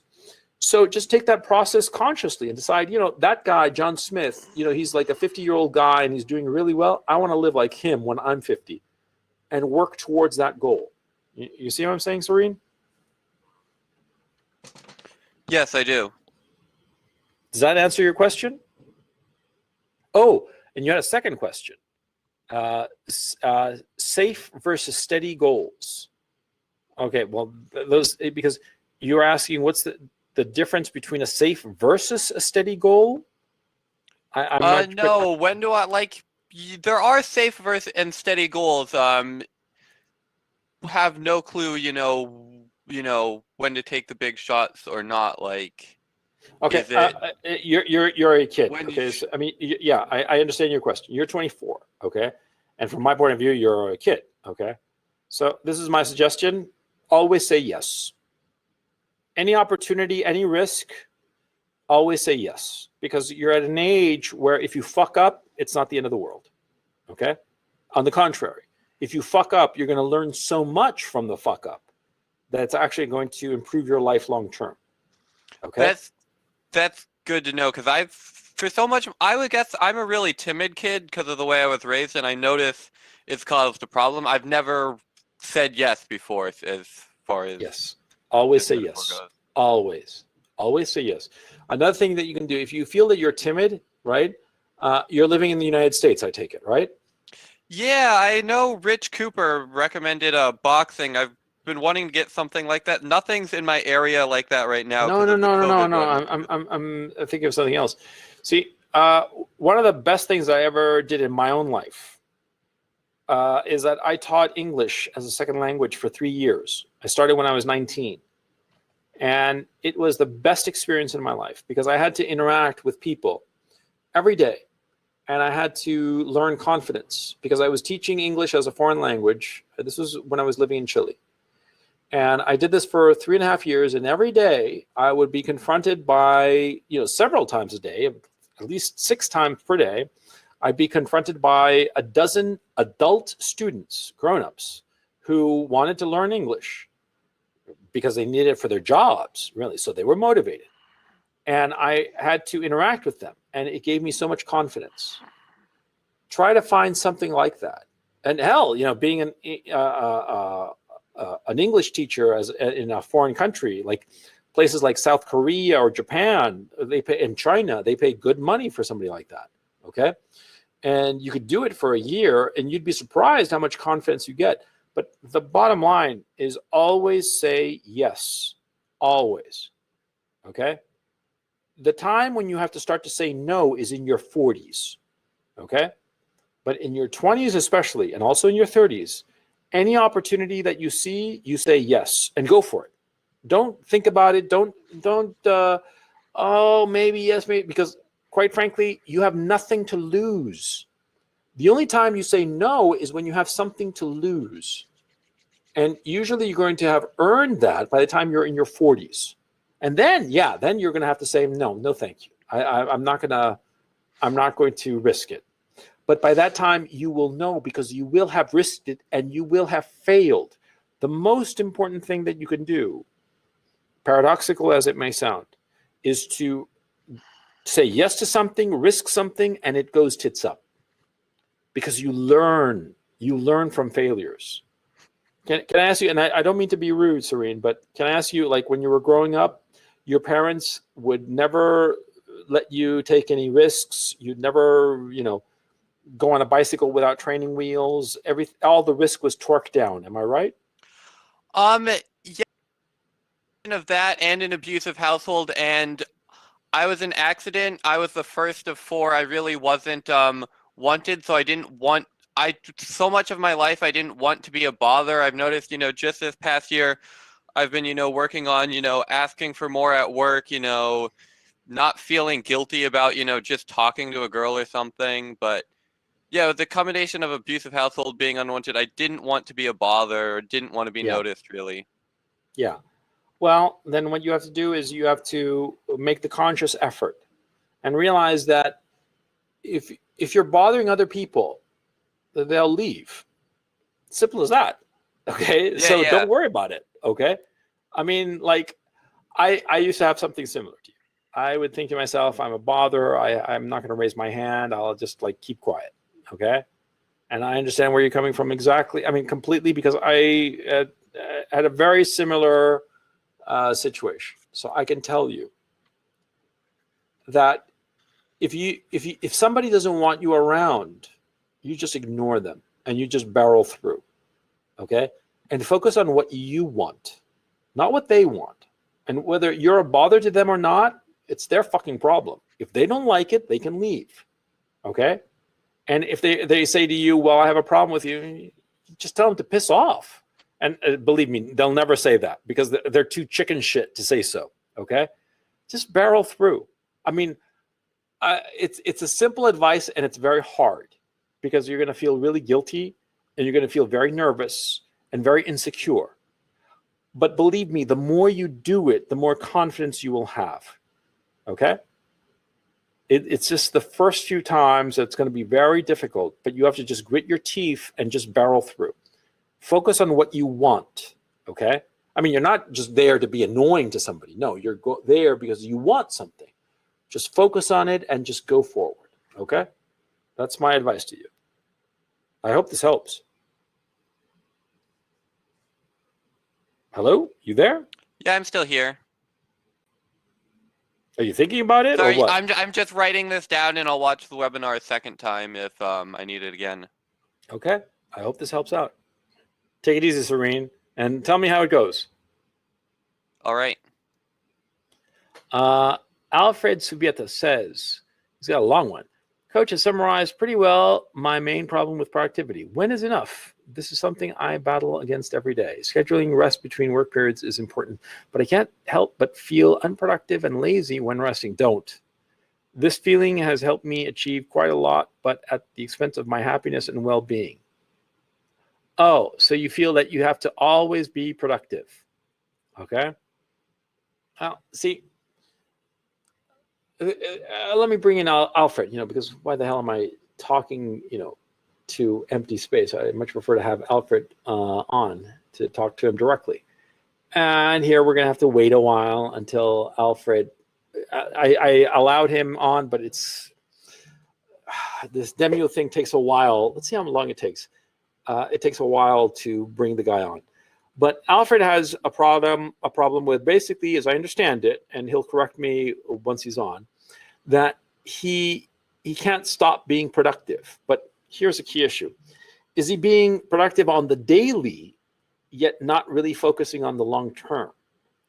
Because see, when you are productive on the daily and at the same time focusing on the long term, you don't have this question. You're not worried about it because you're getting to where you want to be long term. And so you're never going to be thinking to yourself, when do I stop being productive? You worry about this kind of productivity issue, that you're being productive, but there's like no rest and you just don't feel good about it because you don't have a long-term goal. You don't have a long-term vision of where you want to be. Alfred, you there? Yeah, I'm here. I didn't see the buttons at the bottom of my screen. Okay, so the important thing is that you're on. See, I don't know if you heard what I just said. Yeah, I did. Yeah, that's a key issue, that you're focusing on the short term, on the daily or the weekly or the monthly, but not the long term. And this is the perfect way to waste a life, because you're you're focusing on the daily or the weekly or monthly, but not long term. And so you're keeping busy, okay? But you're not achieving the goal. You're just like, it's like you want to climb Everest, but instead of climbing Everest to the tip top of Everest, you like go up one hill and then another hill, and you keep on going up and up hills, but you're never going up the Everest because you don't have the Everest mountaintop in your sights. You see what I'm saying? Whatever activity Completely. you're doing, you have to focus on what it is, what's the mountaintop you're aiming for, okay? You have to imagine what success would be like. Again, the metaphor of the car. A car, you have to know the destination. It doesn't matter, you're driving 70 miles a day, or not 70 miles a day, that's trivial. You're driving 700 miles a day, right? But you don't have a destination, so you're going nowhere. That's, correct me if I'm wrong, because that's what I'm understanding you saying, right? Yeah. Yeah. Then you have to focus on the long term. What's your destination? Okay. And when you feel guilty, but unproductive and lazy. I mean, you feel lazy when you're resting. Don't. Again, it's an issue that you're working, and work has become like a guilt thing. But there's no prize. You need a prize, okay? Because if you don't have a prize, you'll ultimately burn out, and that's a key issue. See, because a lot of very productive guys who don't have a goal, they do a lot. It's like a engine revving constantly, and it burns out eventually. It's inevitable. And so what you have to do is, focus on the long term. What are you doing, by the way, that makes you feel that productive but unhappy? I work and I study at the same time. What do you work as, and what do you study? I work as a consultant here in Ireland, and at the same time, I'm studying a master's degree in artificial intelligence, plus getting some professional certificates all at the same time. And do you have a vision for yourself? How old are you? You look like you're 27 or something like that? About to be 26. 36. 26. Oh, okay, 26. Okay. Yeah, I was going to say, Jesus, man, you look young for 36. Okay. You're about to turn 26. Okay. So you're at this consulting firm. And I know that consulting is not particularly satisfying, right? Well, I'm learning. It's more than most people have in their job. Yeah, but it's not particularly satisfying. You're learning a lot, but it's not satisfying work, right? Correct. Well, I have a friend of mine, a very good friend of mine. He is a consultant. He doesn't particularly care for being a consultant, but it is a necessary component for him to achieve the goals in his life. I'm not going to tell you what those goals are, but I know, I mean, we've discussed it in some detail. And the goals, of course, what he wants in his life, the vision for himself that he has requires him to be a consultant and to work at this job as a consultant for a while, not forever, but for several years. And so he doesn't feel that. He doesn't feel what you're feeling because he has that goal. Okay. Now you're getting this master's degree and you're working at consulting. Were either of these decisions to go into get the master's degree or to get into consulting, was that part of an overarching plan, or was it just like sort of like, oh, this would be fun, or was it like that? A little bit of both. So artificial intelligence, which is the master's that I'm doing, something that I always found fun. So I did it for fun. But at the same time, it has a relationship with a long-term goal that I have, but it's more like a 5-year plan, 10-year plan, which is, really long-term. No, that's nothing at all. 5 years is nothing. What's the 5-year plan?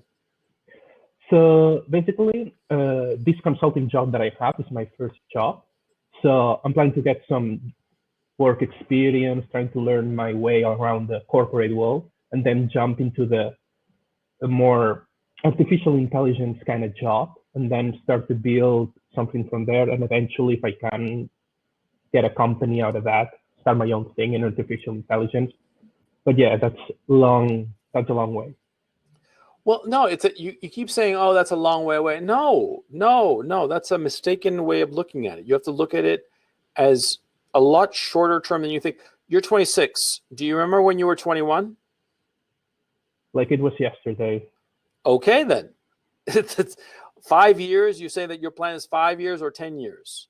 And that's a long way away. You keep insisting.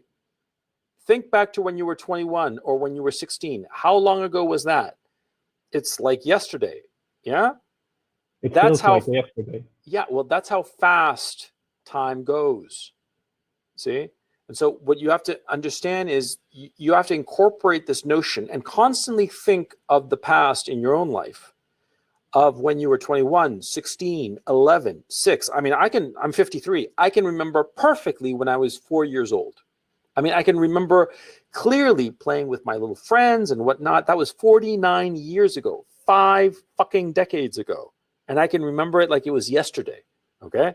So you saying that 5 years or 10 years is, oh, it's such a long way away. It's not.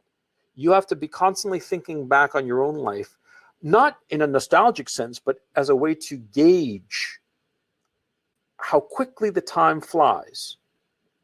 And so that way you will feel that your goal that's 5 or 10 years away is a lot closer, because you will feel that it's not like something that's way, way, way, way over there. No, it's like right here in front of you.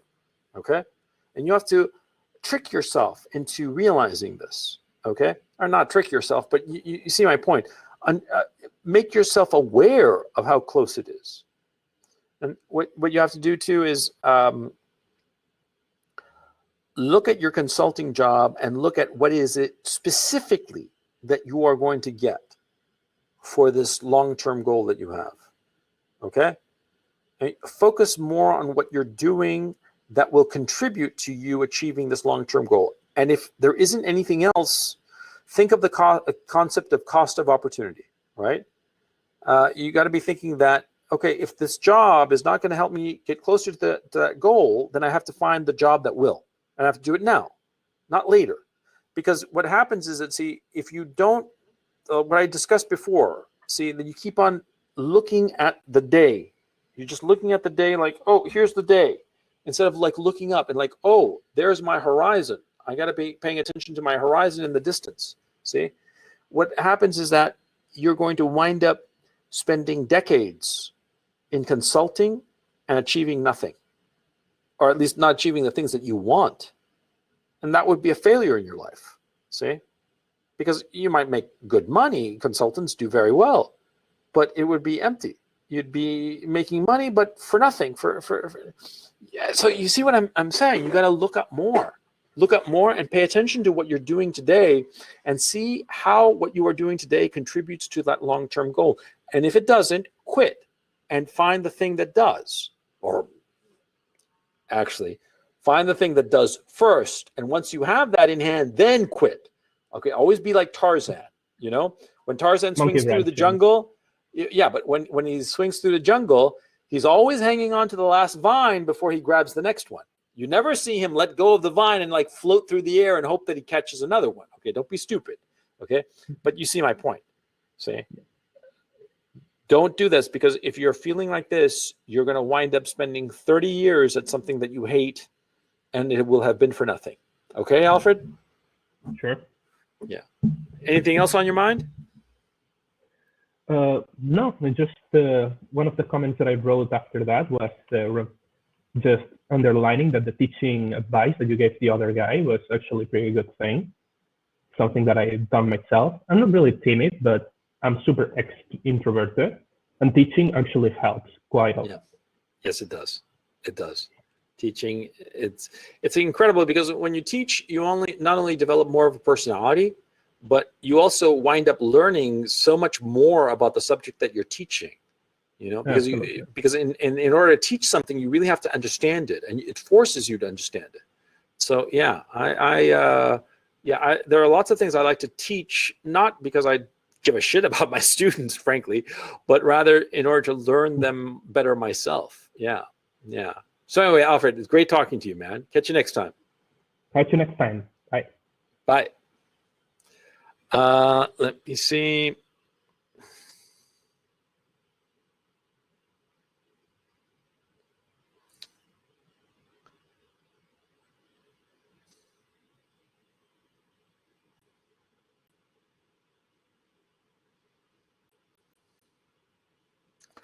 Okay, Branimir has an interesting situation, a family farm.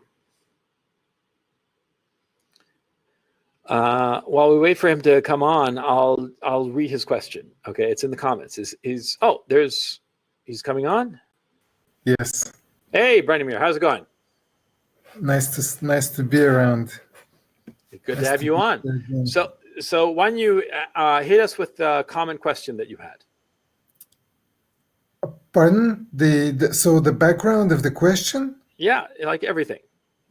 So as I later said, I feel like I've lost a decade at least in a job that pays me good money and treats me very well, but I don't seem to be getting to the point of being a good example for my sons, because I don't feel like spending 8-10 hours at the job gives a good example to my sons. How old are you? I'm 45 now. And how old are your children? One is 12 and the other is 7 months. Okay, then yeah, I would agree with you, especially the 12-year-old, because the one who's 7 months old, he needs his mother. Okay, they just need a big tit. That's basically what they need, But the 12-year-old, he needs you more as an example, and he needs you to be doing stuff with him, right? Like fixing cars or a motorcycle or something, or doing things. Okay, boys need a father to do stuff. Okay, and if you're spending all your time at a job and you're exhausted on the weekends, then you're not going to be able to do that with your son. And that kind of interaction is necessary on a daily basis. Okay. Now you're saying that you have a bit of a struggle to reduce your commitment to your comfortable job and to run a family farm. Okay, what's that all about? Well, you see how so family farm, I feel like it has a ton of different benefits, huge benefits, all in different spheres. One is being disciplined to sow something and then reap later on, watch it, care for it. Another is quality of food, which is kind of a problem in today's life. Another one is the independence, independence from the social system, which I feel like is breaking down. And that's part of why I like your clips, about the coming crash and Alaska being the next place Next to move. Taiwan, yeah. Yes. I've left the US since 2007, and I live in Europe. I work in Austria, but my home is Bulgaria. And I am kind of struggling between where to pick a home, because Bulgaria, like Ukraine, is really a dump country. And Ukraine may be better than Bulgaria, believe it or not, because at least they're doing things on their own, where we're on the sinking euro. Yeah, I know. So the issue, but specifically in your case, you have a family farm? I have a lot of land, and every place I get, even the house I have in Austria also has a lot of land, and I'm planning on how to basically configure it into a farm. Could you make a living at it? The people there pay good money for good produce, so it's possible, but I haven't done it so far in my life. My parents have, my grandparents have, so I kind of have an example, but I haven't really practiced it. And I'm antsy about years running by, and I'm just looking at the light at the end of the tunnel approaching fast. Yeah. my thinking would be, well, I can tell you right exactly what I would do. I would just like fuck the job and do the farm. Okay. I would discuss it in some detail. I mean, get everybody in your family unit on board with this decision before doing it. Okay. You don't want to pull the trigger and catch everybody by surprise. But I mean, you're a woman especially, right? She's got to be really on board because this is a big decision. You're going to take a financial hit, and it's going to be very difficult, and there's going to be a lot of struggle, right? So like reading one vine before catching the next. Yeah, exactly. And so the smart thing in this case would be, number one, get her on board, okay? Because you want your woman to be behind you, okay? If you have a woman who, the mother of your two children, I take it, right? No, it's worse. The 12-year-old is, I'm divorced. The 12-year-old is with his mother. He's in Luxembourg. I cannot really actually give him the example on a day-to-day basis. It's really, even because of even with this situation, I'm personally happy because being divorced allows me to be the person who I want to be. So at least that's an example to him that is better than in that previous setup.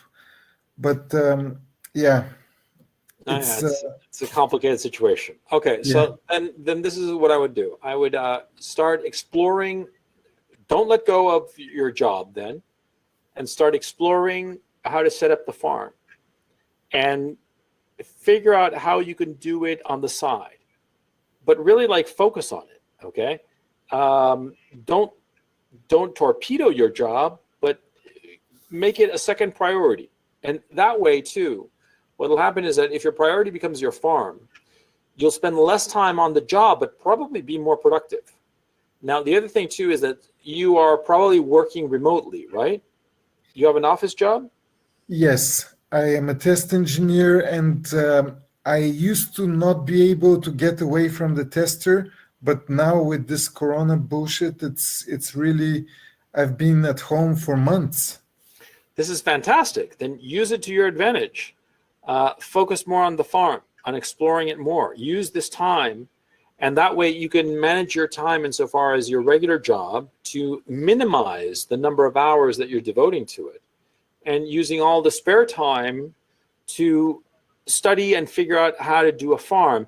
And it would be smart for you to do like a test acre or hectare or whatever of actually trying it out, and what would be necessary and how successful you would be at it on a small scale. I don't know if that's possible. I have no idea because I've never farmed. But sort of like dipping your toe in it and slowly expanding it, as opposed to making a drastic decision of just dumping your job and putting all of your chips on the farm. Because if you lose that bet at the age you're at now, it would have dire consequences. When we were talking with Serene before, Serene, if you're still listening, Serene is 24, 25. If he fucks up, big fucking deal. It doesn't mean anything. And on the contrary, it'll be a lot of good experience for him. But for you, you don't have that luxury. You have to, you can't afford a big failure. And so that's why I would be more cautious, but use this lockdown bullshit to your advantage so that you can work remotely and use as little time as possible and focus it all on this farm. Because the farm, I mean, let me ask you a hard question. Do you really like to farm, or do you like the idea of being a farmer? Those are two different things.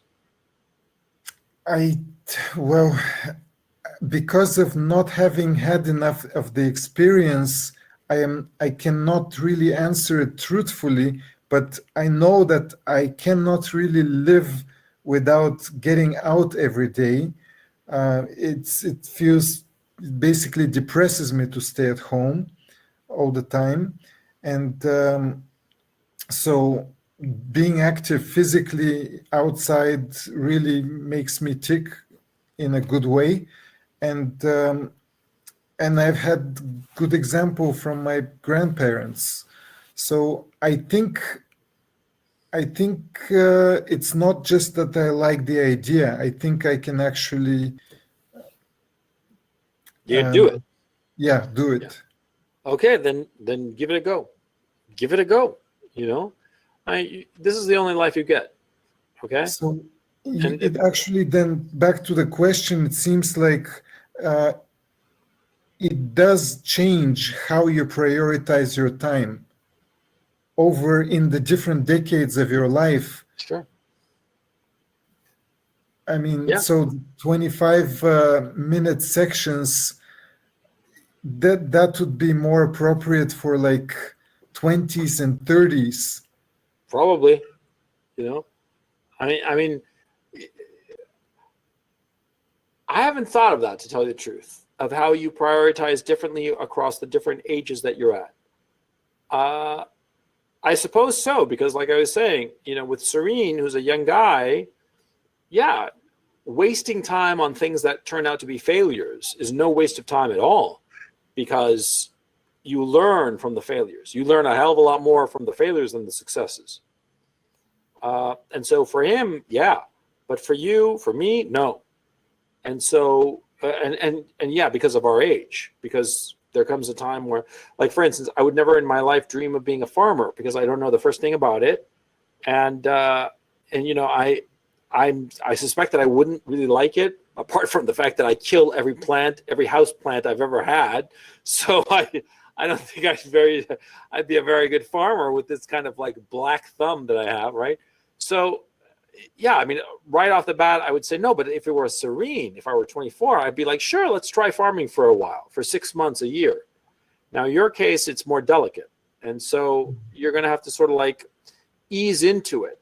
But what you can do because of the lockdown is that you can do it, and to your bosses or your peers or whoever is going to notice, they're not going to notice a difference, because since you're working online at home, who's going to know? So go for it. Go for it and see what happens. And try to do as much farming, real, actual farming as you can, and not have it denigrate your work, your paying job, because I assume that the job that you're doing pays you good money, and you don't want to lose that. Yes. So that would be my suggestion. I hope this helps out, Branimir. It does. It does. Thank you. Thank you. Yeah, no problem. I didn't take much time of other people's. No, not at all. That's don't worry about it. Don't worry. Great talking to you, Branimir. Catch you next time. Yes. I'm here. It seems I haven't.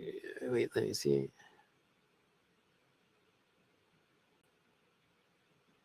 Okay, this is a good question from Jan. Let me find Jan and bring him on. Okay, Jan, are you there? He's got a really good question. Luke the Kid says, does traveling help with nihilism? Yeah, yes, it most definitely does. Look, nihilism can affect you as much as you allow it to affect you. I'm speaking to Luke the Kid while we're waiting for Jan to come on. A lot of people love nihilism, the belief that nothing matters, that it's all pointless. In a very real sense, they're right. Life is meaningless, but you can have this at the forefront of your mind, or just like a side piece of knowledge that you know.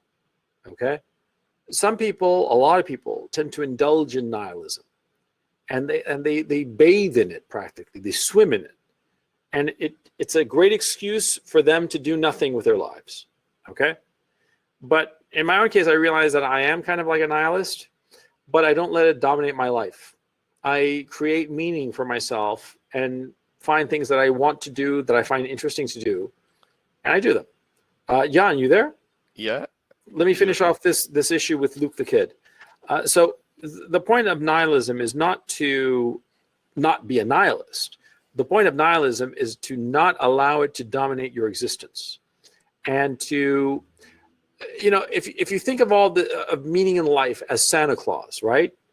Because we all know that Santa Claus doesn't exist. Meaning in life is sort of similar. In a very real sense, it does not exist. Nihilism is correct, but we can pretend and enjoy ourselves. I mean, when you're with kids and you're pretending that Santa Claus exists, you're having a wonderful time. And so the issue is, how to heart do you take nihilism? That's the issue. Not that nihilism is wrong. It's not. The issue is, how much do you allow it to dominate your life? Okay, Luke? Okay, Jan, you had a question. Hey, and welcome. Thanks for being on. Yeah, thanks. Okay, so what if you think that this goal you want to achieve is not probable to achieve? Yeah. You just find another one, or I don't know. Is it not probable or not possible? Well, let's say it's highly unlikely to achieve it. Okay, but you got to give me odds. I mean, what is it specifically? Like I being don't an know. astronaut or being like the greatest footballer on the planet? That's unlikely. Okay. But Yeah, let's say like that. Okay. It's that what happens is that, see, there are clearly some goals that are very unlikely. Like for me, that I would be the greatest professional football player on the face of the planet. That is just not going to happen. Okay. Or the likelihood is so infinitesimally small that, it's zero practically. But there are a lot of other things that people believe are impossible or very unlikely, that once you start looking into it, you realize it's not as unlikely as people think it is. Like, for instance, when I decided that I was going to be a writer, I moved out to Hollywood. And everybody was saying, oh, you're never going to make it. You're never going to make it. It's impossible, impossible, impossible. No, it's just highly improbable. But what happened also was that it's highly improbable if you look at the entire universe of people who moved to Hollywood to become a writer. But once you start to realize that there are a large number of those people who are just, they can't even spell correctly. They can't even form a complete sentence, for crying out loud. They're never going to be a writer. Okay. And all of a sudden you start to look like the actual number of people who have a real shot is much smaller, and therefore the possibility is much greater. And more often than not, the people who actually are fairly decent actually do achieve something. Okay, so my point, you got to look at the thing that everybody says is impossible or highly improbable and start to realize the real odds. And once you get to the real odds, then you make the calculated decision whether you're going to try for it or not. Okay, and so the other issue too becomes, there are times in your life when you can take risks and go for something really improbable, because you have enough time ahead of you that you can, if you fail, you can try something safer and get on that safer track. Okay, like with Serene, he's 24, 25. He's got plenty of time to fail, because, like, for instance, if you were to find some crazy activity, okay, he could pursue it for 2, 3, 5 years even. And in 5 years' time, he's going to be 29 years old. It's still young enough to do anything else, okay? And so at that age, try anything. At an older age, then that's a different story. And there comes an age when, no, you're too close to your destination to try something new. That's foolish, see? So in your own case, let me ask you, Jan, how old are you? 33. Okay, and what's the thing that you're thinking about that you think is highly improbable? Okay. Well, it's just hypothetical question. I don't have anything in mind. Well, you must have something in mind. Are you living the life that makes you happy? Well, basically, yeah, I think. And you're set. Then don't worry about it. Okay. Well, but of course there's something else to do, so I don't know. Okay. And what would that something else be? Maybe I don't really have think about this that much, so Mhm. I'm Maybe, sorry? I don't really think about it that much, so yeah, I don't have that long-term goal yet. But are you happy with the life that you're living? Yeah. Okay, then you're ahead of the game. What can I say? And do you have a clear goal in mind? No, I don't have, so yeah, I think, well, it's better to have one, so. Well, it's better to have one because it gives you direction in your day-to-day life. Because if you don't have a long-term goal, then you're just drifting along. And you're going to be at the mercy of whatever current catches you. You see what I'm saying? Yeah. Yeah, something to think about. Okay, Jan, great talking to you, man. I'm sorry, you have something else? Yeah, I have, well, Sure. I have say something to the guy before me. Yeah. I heard about some guys that have a regular job and also farm, so it's possible. Yeah. Definitely. And yeah, EU gives you this money if you are farmer, so it's even easier. I think so too. And probably even more if it's farming in Bulgaria. Yeah. So, yeah. Yeah, I think that you should definitely try it, but without letting go of the job that's paying the bills, because it's just a necessity, you know? Yeah. He's got too much responsibilities. So, yeah. So anyway, John, great talking to you, man. Catch you next time, okay? Okay, thanks. Bye-bye. Let me see here. Okay, so we've gone over, 2 hours and 20. So I'm going to wind it down, and I just want to, finish up this talk here. Like I was telling to Luke,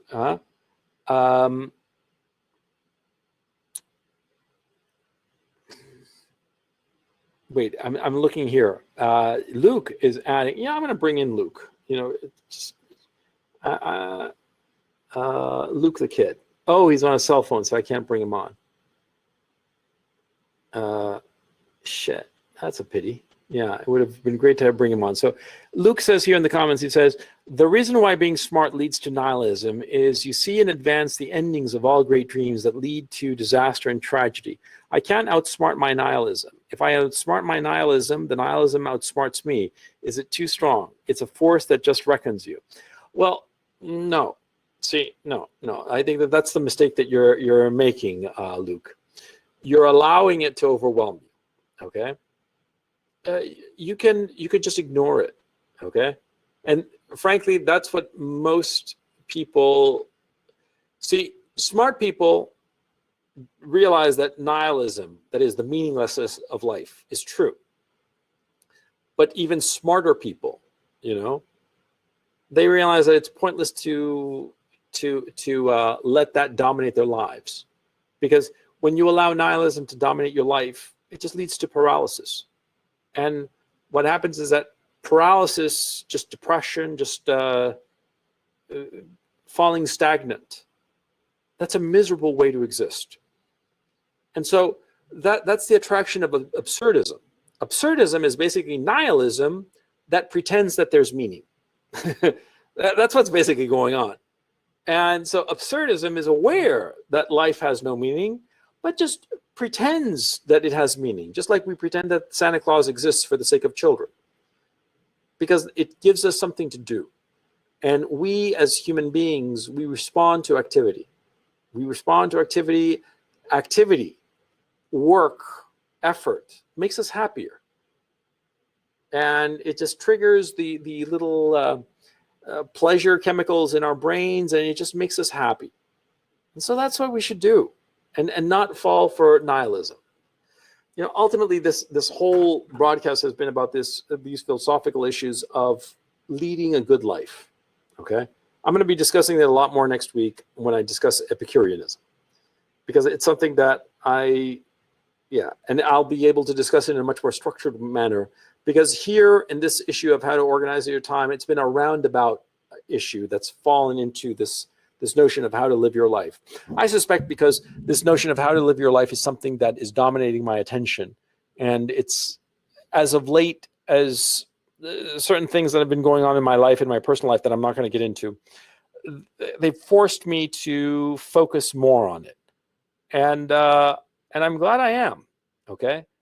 And so the ultimate point, the final point I want to leave you with, this is the only life you have.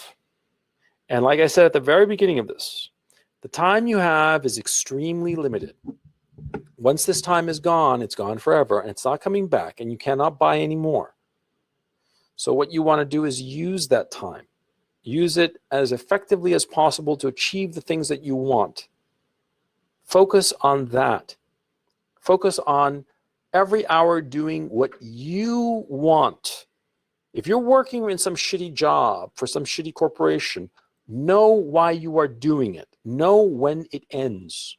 Like I said before, it's very important to know when you have rest periods, when you can do something that you really want to do during your day, during your week, during the month, during the years, because that it gives you a goal to strive towards. And if you don't have that rest period, you're not going to be as productive, and you're going to be frittering time away, as I explained. You got some shitty job, know why you're working at it. Know what you want to get out of it.